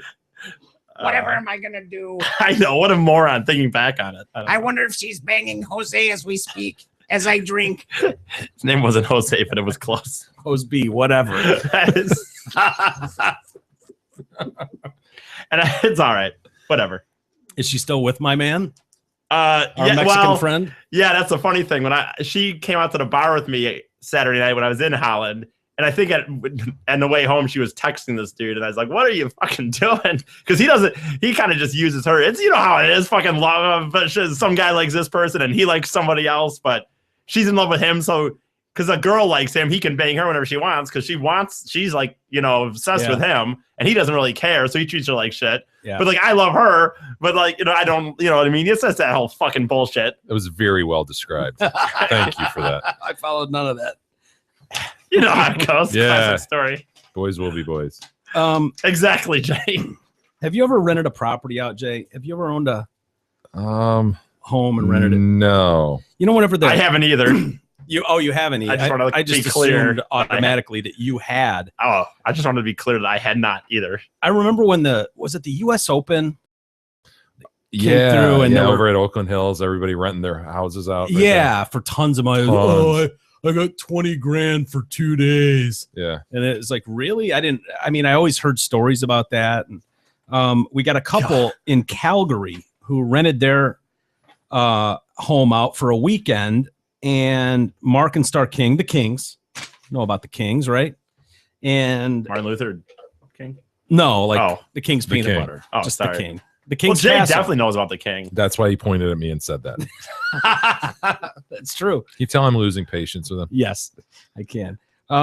So they were going to rent their home to 4 adults who were in town for a family wedding. The Kings had made plans to stay with Mark's parents and make some extra cash renting out their home. They'd found the potential renter, a man in his 40s, on Airbnb, and felt confident the house would be left in safe hands over the weekend. You want to see the story here? Oh no.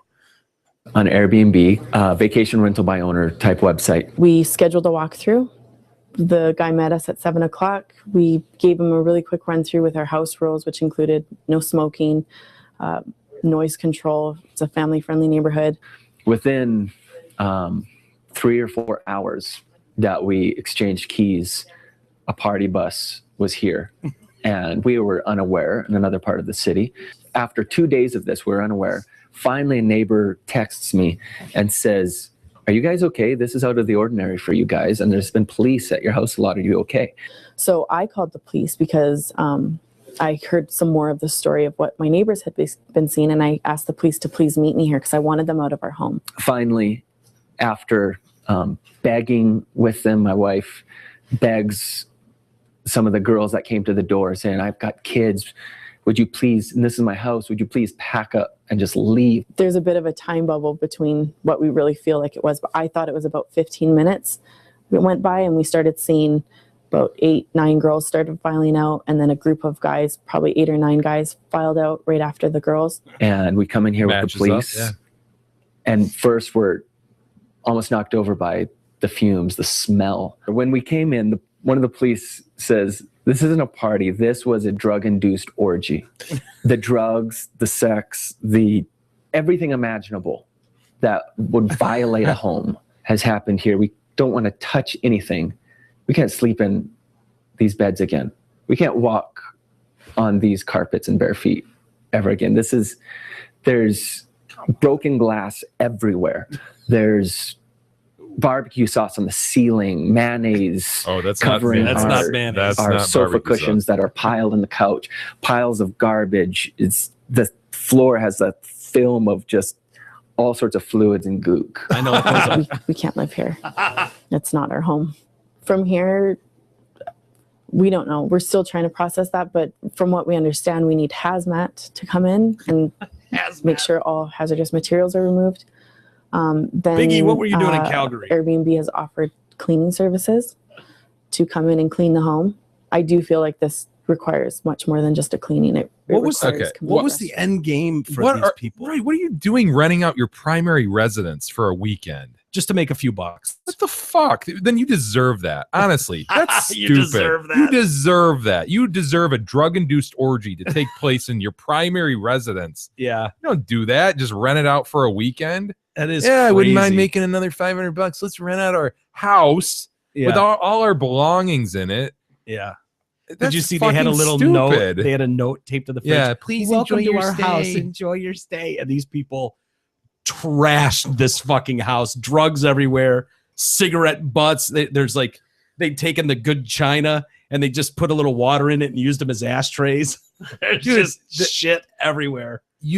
If you're gonna go into this business, you buy the property with the idea that it's just a rental, you know, and you have shitty carpet and you replace the carpet every 2 years or whatever it is. You have crappy furniture, or not crappy, but nothing great. You don't rent out your primary residence with all your shit in your closet and everything in your kids' rooms. I tried to they deserve turn it. my Berkeley house into a rental, and I think I've told stories about it. I had a couple that was there. The guy was an engineer. I was gonna say like a doctor couple. You said they lived next door. Oh, okay. They moved early, which sucked because they were really cool. But yeah, this couple, and they were like one of these like super detailed. Like the check was there on the first of the month, like clockwork, and a typed out check, and to the penny. If anything was like, oh, we had to replace a light switch, it was $36.02. It'd be deducted to the penny. I mean, it was crazy the detail they went through. And then someone else moved in. So stark contrast. Every fucking excuse in the book not to pay. Wait, I sent that already. Wait, that didn't arrive last Tuesday? And then 3 weeks later, you'd still be rent. And Derek lived, goddamn it, son, lived a few blocks over. And he would walk his dogs and he would just go by and check. And he was like, yeah, dude, it doesn't look like anyone's mowed your lawn in like, I don't know, 6 months maybe. And hey, when did your garage door get smashed in? And you know they've got a trampoline in your backyard now, right? You know there's a trailer in your driveway now, right? It was just like, are you fucking kidding me? Like, nobody's gonna give a shit about your property. Well, that was just the shell of the house. You just rented the house. You didn't rent like belongings in it. But it like appliances. Okay, yeah, but sure. But I'm thinking of, in my mind, like we've gone down to Disney and we've rented out a house. Yeah. So you have all Your the furnished TV things and all that and shit, and your TV's there and all that. But that is a rental house still. That is an investment for whoever owns it. Mhm. That person is not coming the next day to live in that house after we leave. Right. That just gets churned through rentals. Right. So this is absurd that these people would rent their primary residence with all their shit in it for a weekend. Yeah. They deserve it. They deserve a drug-induced orgy. They said there were potentially 100 people in their house, that they had party buses pulling up, and the neighbors finally texted them like, this seems really out of character for you guys. Are you guys okay? It seems weird that you'd have a party bus with out 100 of character. They're like, what? Oh, that would suck. Oh, drug-induced orgy. So anyways, let that be a lesson. Yeah. For what? They thought it was going to go so great too. Honey, we're going to make this month's rent. You know, we're going to make this month's rent by Okay. just getting out of town for a weekend. We'll have some fun And these we're not using it. We're going to go out of town anyway. We might as well rent it. Are you kidding me? Yeah. It's your primary residence. With all your shit in it. You know, they went through their stuff. For sure. Barbecue sauce on the ceiling. Mayo, quote unquote. Yeah, we know what that's code for. Whatever he said was all over the floor. And then we got a Florida woman discovered a 2-headed calf. Oh, no. Yep. In her field. And named the baby Annabelle. And I mean, it's 2-headed. I mean, you would think Anne and Belle. Oh, is that what it is? Yeah. Ann and Belle? Yeah. Okay. I don't think so. Carolyn Cruz is her name. They own the Baker County farm. Oh, that's weird looking. Look at that poops. Look at that poops. It's a double poops. Look at those poops. Did both heads eat? Does it have one asshole? This is so rare. A birth like this happens just once. Look at that Oh. 400 million times. It'll be something that we'll probably never see again in our lifetime. Yeah, probably not.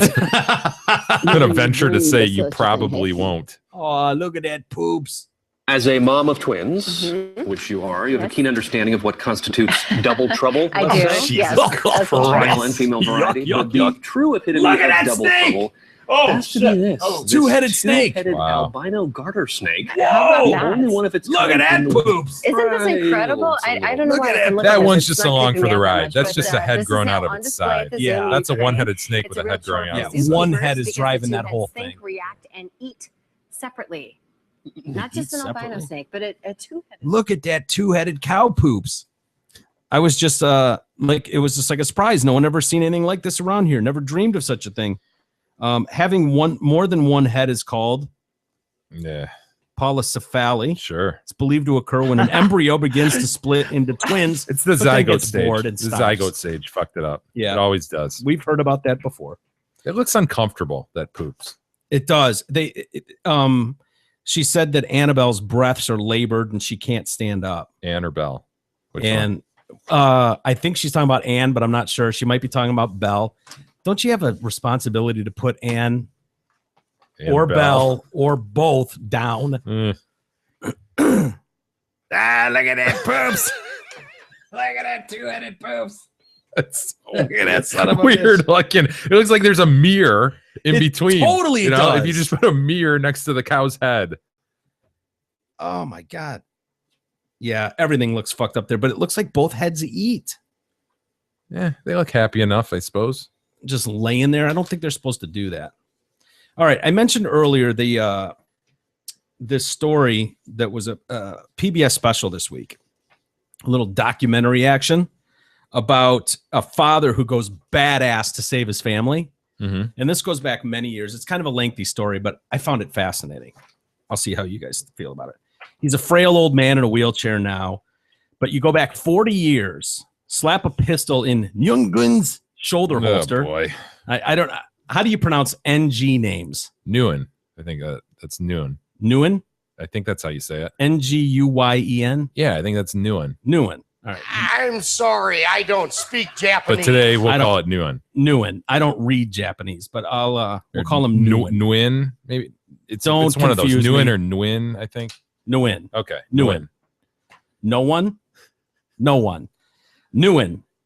Put a pistol in Nguyen's shoulder holster, strap him into the seat of a military helicopter armed with an M60 machine gun, and he becomes something else. A total badass. On April 29th, 75, Nguyen did something that could have been ripped from a script of Mission Impossible. He was fleeing from the North Vietnamese army with his wife and their 3 young children as communist soldiers crashed the gates of Saigon. For 20 minutes, Nguyen's copter literally hovered between life and death over the South China Sea as a group of astonished U.S. Navy sailors watched from their deck of this nearby ship. Nguyen was desperate. He was just one of thousands of South Vietnamese who were trying to flee the country as the North steamrolled into Saigon. He had a plan, though. He moved his family to his mother-in-law's house, and he told his wife, NHO, Jay.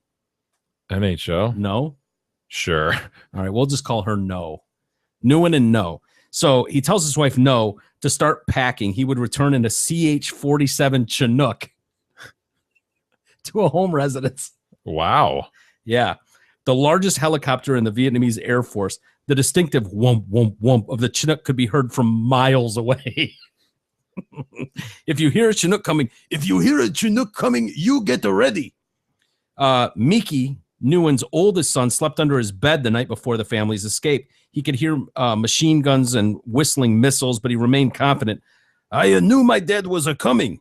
The Last Days of Vietnam is the name of the documentary. Miki heard the Chinook the next morning, grabbed some clothes and baby milk for his 10-month-old sister, Mina, and sprinted to the Chinook with his family and several of his dad's friends. Once inside, he heard his father say that he saw U.S. helicopters headed out to sea. They had to be landing somewhere. Let's see how this goes, is what he said. As he steered the helicopter towards the South China Sea, just as a red light appeared on the dashboard indicating he was running out of fuel. Once at sea, someone in the helicopter spotted a U.S. Navy ship below. It was the USS Kirk, and it had a landing deck. Nguyen steered the Chinook towards the Kirk. The Kirk was led by Captain Paul Jacobs, dubbed Big Jake. And he was straight-talking, no-nonsense New Englander, 6'3", big dude.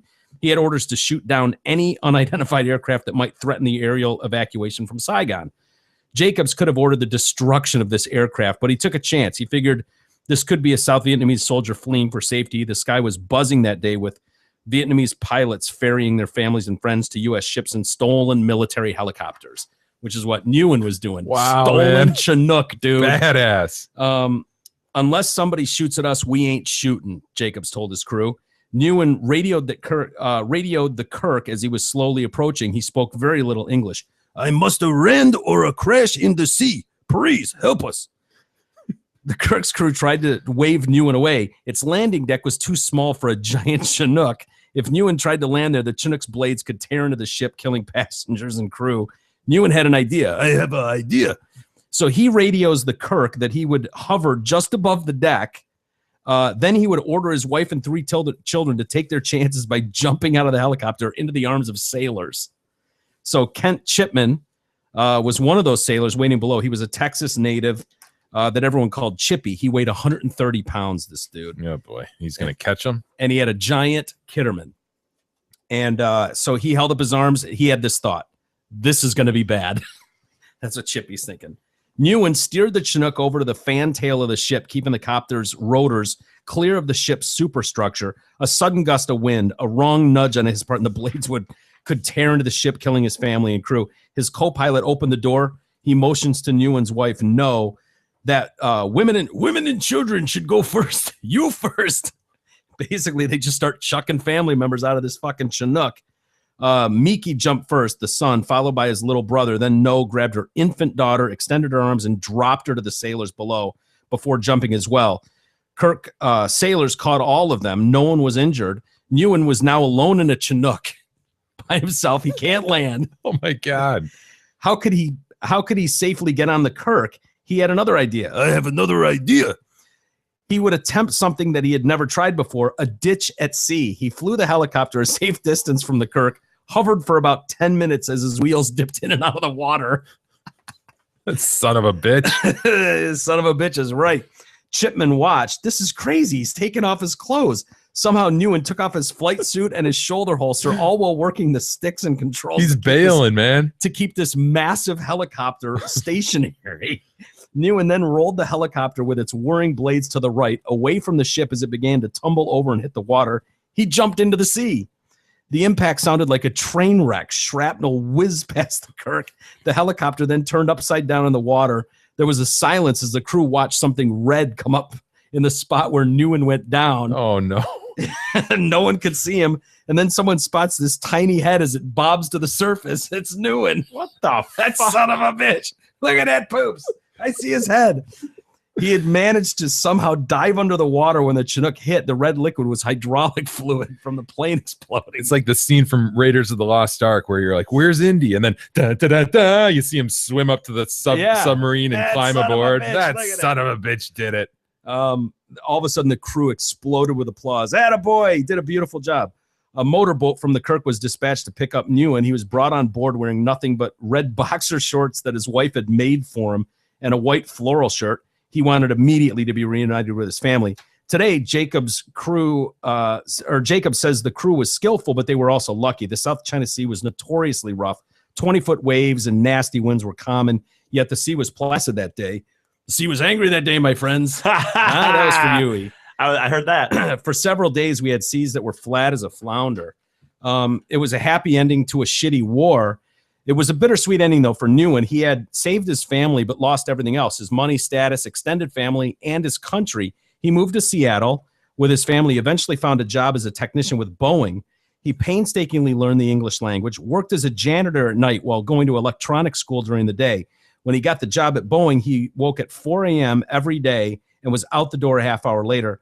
A family and a church helped sponsor the family. Still 6 months after he arrived in the U.S., he took his family off government assistance, telling them the United States was the land of opportunity. He just didn't want to take. He wanted to give back. He told his family they were going to become U.S. citizens within 5 years so they could pay taxes and vote. Wow. From his children, he expected stellar grades, told them college was non-negotiable. He would pay their way if they earned good grades. At times, he trained his children like they were crew members aboard his Chinook. He'd rouse them from their bed every Saturday morning with a list of household cleaning tasks. If they finished their homework early, he'd give them new math problems to teach them to take their time. He was fiercely protective of his youngest daughter when he flew her to safety. When Mina began dating a musician, he would eventually become her husband. Newen had a man-to-man talk with him. You're not good enough for my daughter. Why don't you have a doctorate? She has a doctorate. Yet Newen was not an inflexible taskmaster. He liked to have fun. His children said he relished living life to the fullest. Ooh. Yeah. It's questionable. Knowing that he had been given a second chance, he loved to fish, play piano, host karaoke parties. And it was cliche. I know. And What is it with them and karaoke? I don't know. They just dig it. I know it is super cliche, stereotypical, but he loved it. If his children complained, they'd hear the speech. Your mother and I came to the United States with nothing but my drawers. My red homemade boxer I love shorts. this son of a bitch. Look at where we are today. We're not the wealthy, but we are not the poor. Don't want to be poor in America. Fuck that shit. When Newen retired from Boeing in 2000, Miki knew what to give his father. He presented him with a display case that held the red boxer shorts his father wore during the family. What a shitty present. Yeah, Jesus. I mean, come on. Display case? Display case with the Shit stains on it. drawers. And what's he gonna do? Yeah, let everyone. Oh yeah, I remember that shitty day when I had to wear those things. That Hopefully he sucks. doesn't have a shark story like we've been reading about. He accepted the box without a word. Oof, he didn't even say thank you. He's like, yeah, thanks. Those Whatever. shitty drawers. He did write an account of his family ordeal once for a Vietnamese language newspaper, but only in the third person. He didn't tell the readers he was the pilot. This guy's unbelievable, man.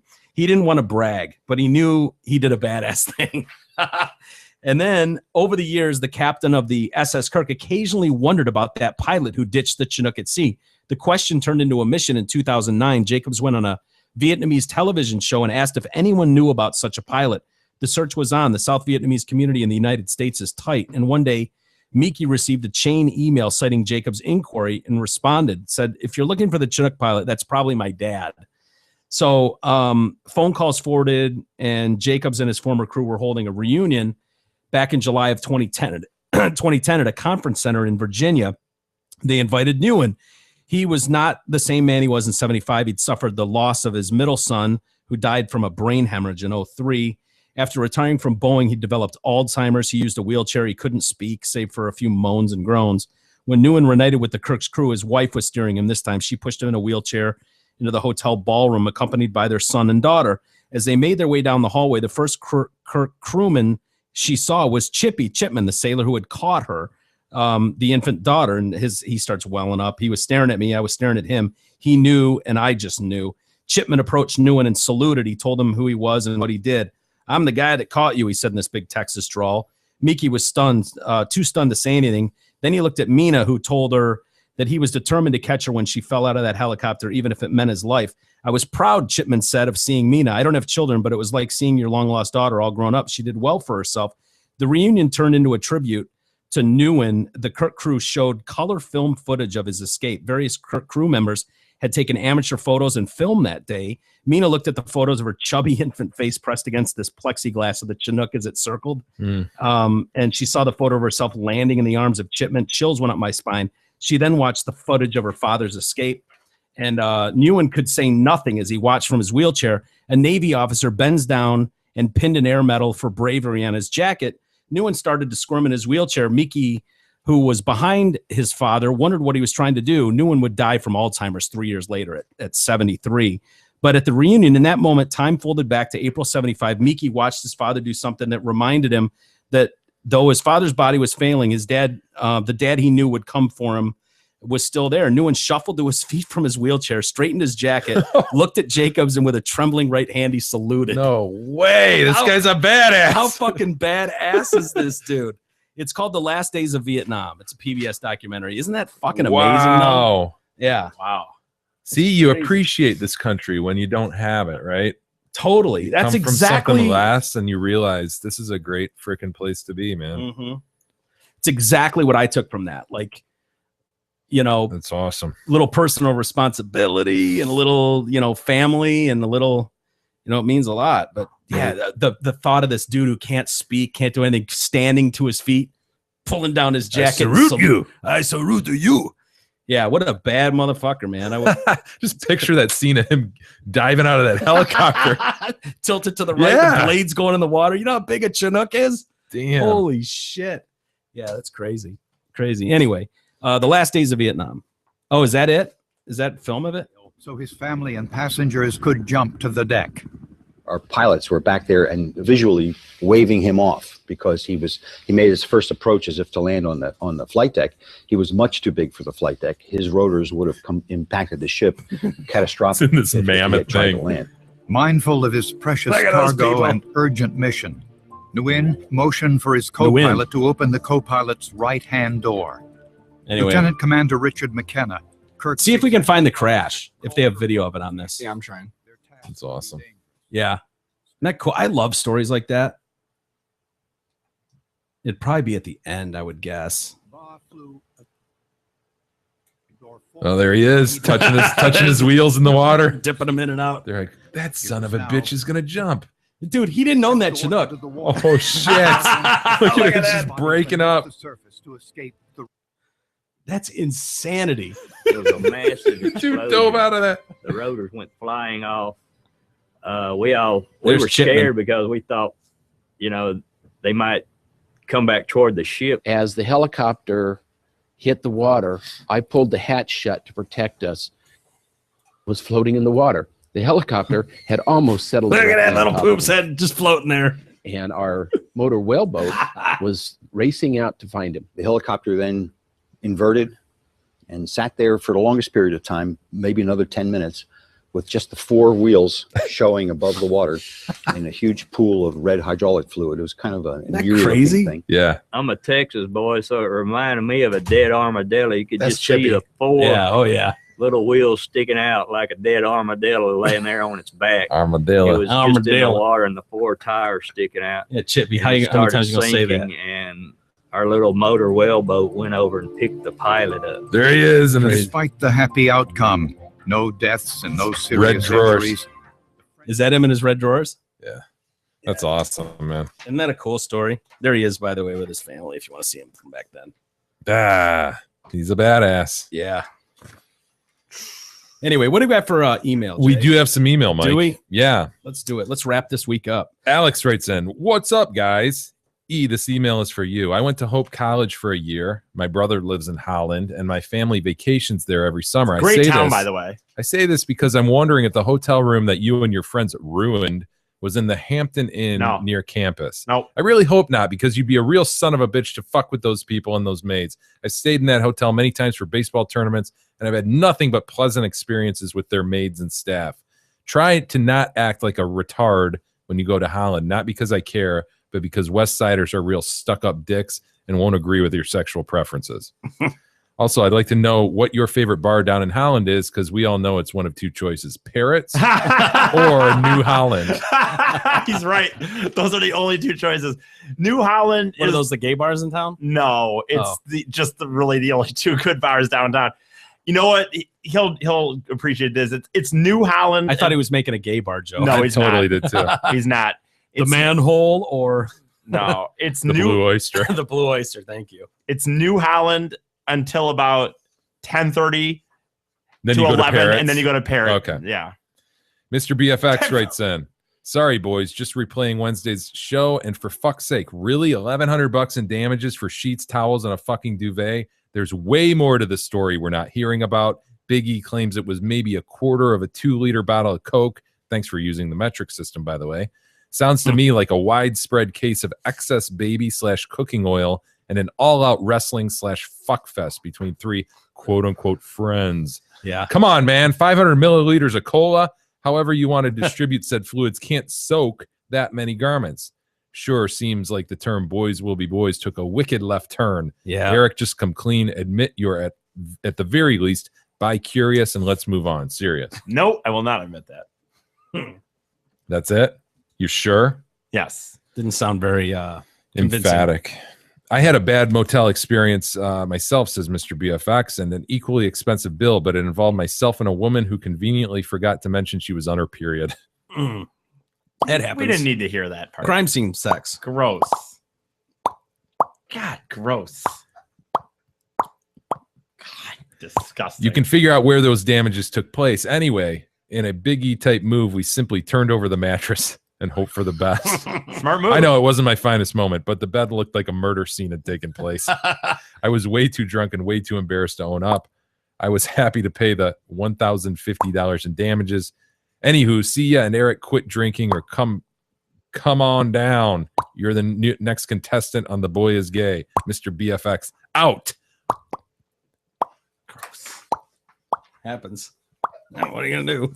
Boys will be boys. Ready? I hate. Gross. Come on, honey. Let's have some sex. All right, if you insist. Gross. Let me just take this out. Okay, let's go. Hold on. Let me go to the bathroom first. Gross. Thumb over garden hose. If that happened, I would be out of there. All right, I'm ready. Gross. But we got to hurry because... Gross. Austin writes in, hello to the king. I got the king, Webster, and the Stalk Eater. My name's Austin, and your high school correspondent Chandler is actually my brother. Much like him, I'm 16 years old. My family and I... My God. Do you feel good or bad about kids. the fact that we... I love the fact that high school kids will listen to this. It's awesome. My family and I frequently refer to him, Chandler, as the Big E of the family. Oh! Besides... Boy, E. Chandler. Chandler Bing. Unfortunately, Chandler is 16. And Well, you just wish you were 16. I know. You're right. Say Chandler Bing. Yeah. Chandler Bong. Oh, that's a good reference, Jay. Oh, my God. That was the name on the TV guide, right? Yes. Holy shit. Hell See, yeah. I harkened back to my friends. Chandler Bong. Chandler Awesome. Bong. Besides the point I've noticed in my government, I've noticed in my government class, which is required by the state, we're aware of that. Yep. Even here, students in my class are jumping to conclusions and thinking that every police officer is out to kill. Yeah. They don't even know the facts. And just as you can see from Ferguson and Baltimore, that now nobody thinks with a level head. I'm not saying that there aren't some dick officers out there, but that's a small percentage. This guy's smart kid. I'd be very Smart interested. kid. This is the Big E of the family? Yeah, No, this is the brother. He refers okay. to Chandler as the Big E. Oh, Chandler's the Big E. These kids can also be quoted as saying that the media is only reporting Muslim terrorism and never Christian/Catholic terrorism. The Christian terrorism they speak of is U.S. drone strikes against ISIS. Yeah. Are you serious? That's what he's saying. Wow. These quote unquote students are ignorant, and they're the students that get the worst grades in the class. They're the Big E's of the school. Ooh. All right, to be honest, I was watching the show live Monday night, and when I heard Celebration come on, I couldn't keep myself from laughing. It was just a celebration of their ignorance. Goodbye, BUI, for now, Austin. Thank you, Austin. I really like to wonder know. if Chandler's looking at the moon tonight, too. Chandler Bong. I wonder what would happen. I wonder. I'd be interested to know that if he speaks, if he speaks up in his opinion, what people say to him about it, about just right. What the, you know what I mean? If the other kid, what the kids would say to him. Yeah, I don't know. He's a racist. Probably the same things they say about us after we speak up about it. Kim writes in, hey, cult leader and barrister. I'll take cult leader.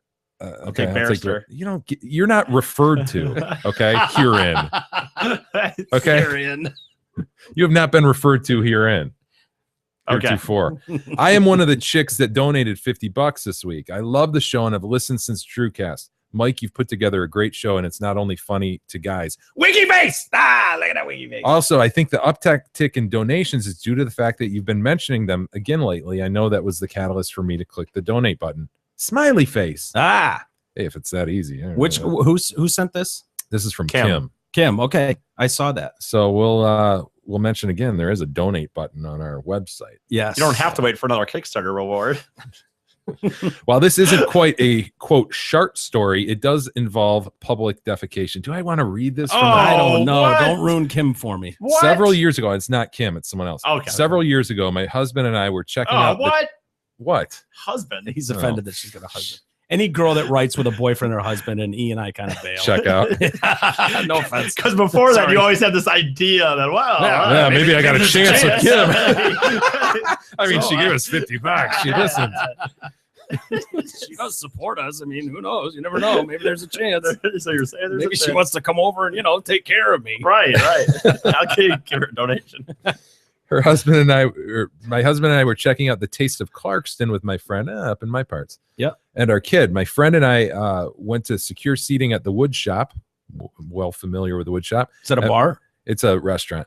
And my husband was checking out the festival with the kids. My friend's oldest daughter saw a woman squatting over a storm drain. And when she made eye contact, the woman cried out, I'm sick as a dog, sick as a dog. Oh, no. As she sat there pooping down the drain. Sick as a dog. She's pooping down a storm drain in Clarkston. Sick. In Sick as a friggin' dog. Clarkston Your neck of the by the woods. Wood Shop. Sick as a dog. Sick as a dog. Was she cute? Doesn't I sound like need it. to know if she was cute. It does not There's no sound like chance it. in hell. The poor tween was horrified, and my husband quickly corralled the kids to the restaurant. My husband still talks about this event that cannot be unseen. Clark Griswold. Roll him up. Roll him up.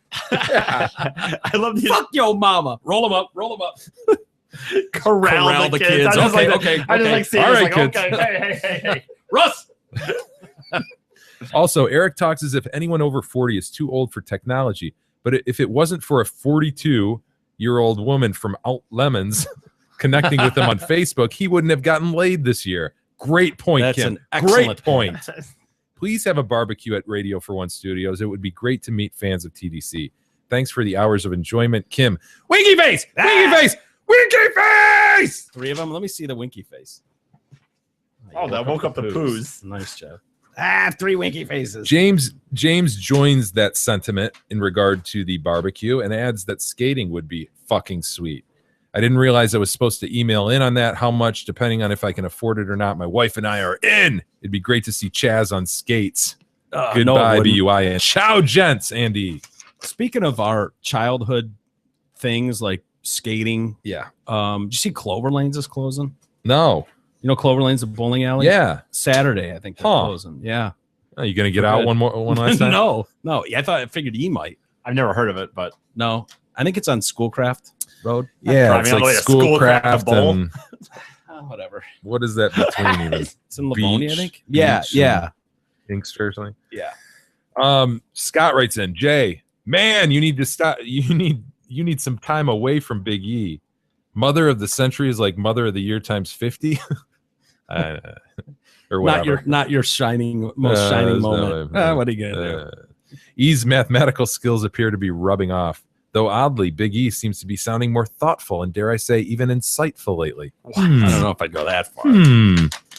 What did you say earlier, though? Your breakout line this afternoon? Oh, auspicious. Auspicious. God. Stacy writes He's probably got one of those toilet paper rolls at home that has like a word of the day. No. Auspicious. That goes back to my big boy days. What?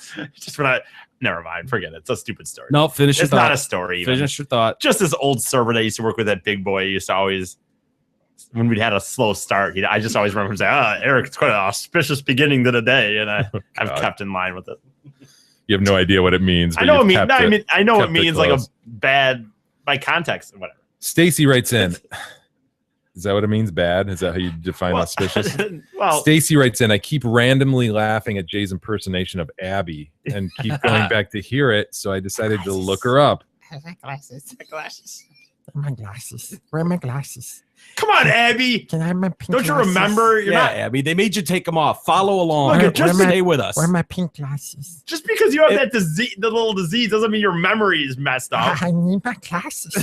I need my glasses. No, take them off. They're throwing a glare out. It's blinding all of us, Abby. Can I have my pink glasses? Check her out. She found another picture. Ah, look at Look at that little Abby. Look at that little Abby. She's Look at happy. that poops. Little happy Abby. Look at those pigtails on that. She's laughing. I got my glasses. Exactly. As long as those glasses are That on. voice fits that face so well. Do they have her audio of her talking there? I don't even want audio because it would ruin it to me. Yeah. Yeah, we're not playing it. Yeah. Jay's voice is her audio. My glasses. Oh no, I'm officially going to hell, says Stacy, if it exists.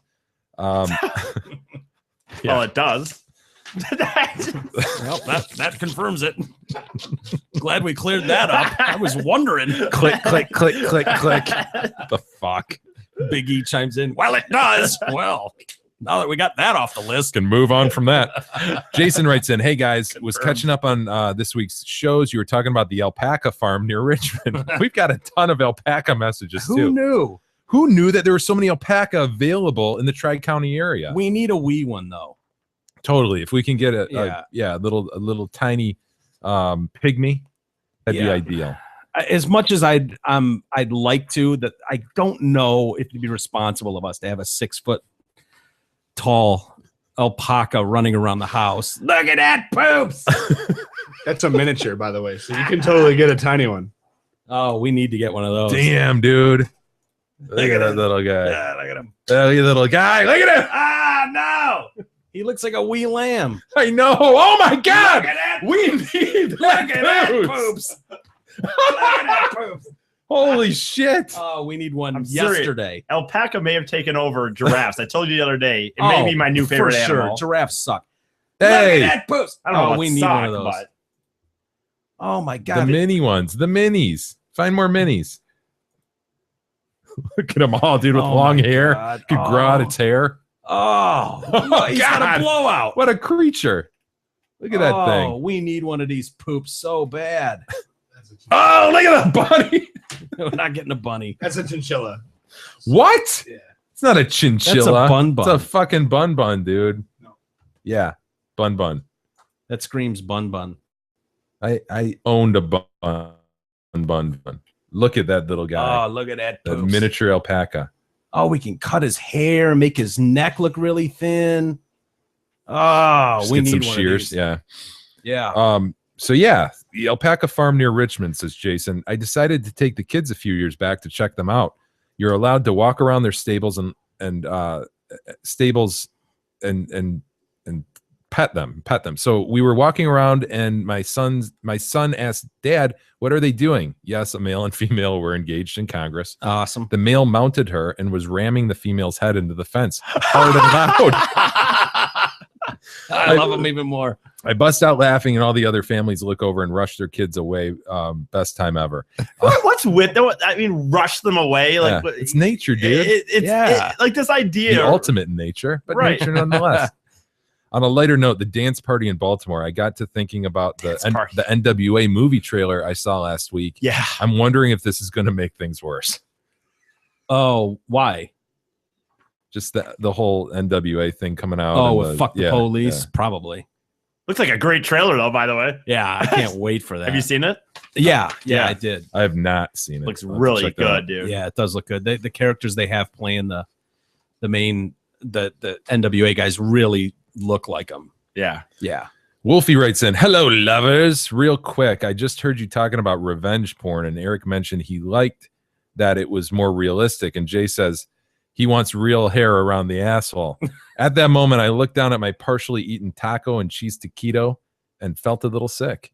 It looked like a brown eye to me. I did end up eating, but didn't really enjoy it. Warmest regards, Wolfie. Thank you for that. Whoa, regards. I didn't. Warm ones too. Warm regards. Warm regards. All right, we're gonna have to save the rest for Monday, man. Okay. But we Well, got a lot. We got a lot. So if you haven't heard your email from this week, I'm trying to get to stuff. We got a lot of email this week. That's good. Keep them coming. That's great. People love the email segment. So keep it coming. Thanks everybody for checking out the show. The donate button is there if anyone wants to contribute to the Detroit Cast.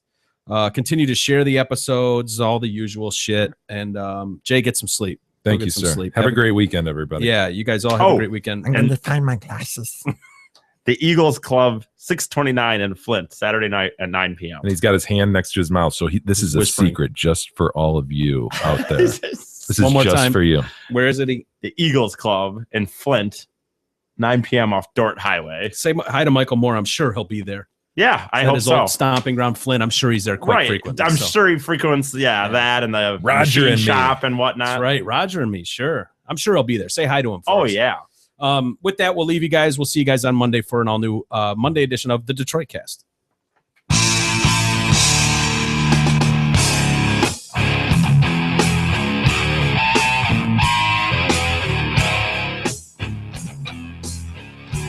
You've been listening to the Detroit Cast with your hosts, Mike and Jay. From all of us at Radio for One Studios, thank you for listening. And as always, thank you, Detroit. Listen to God.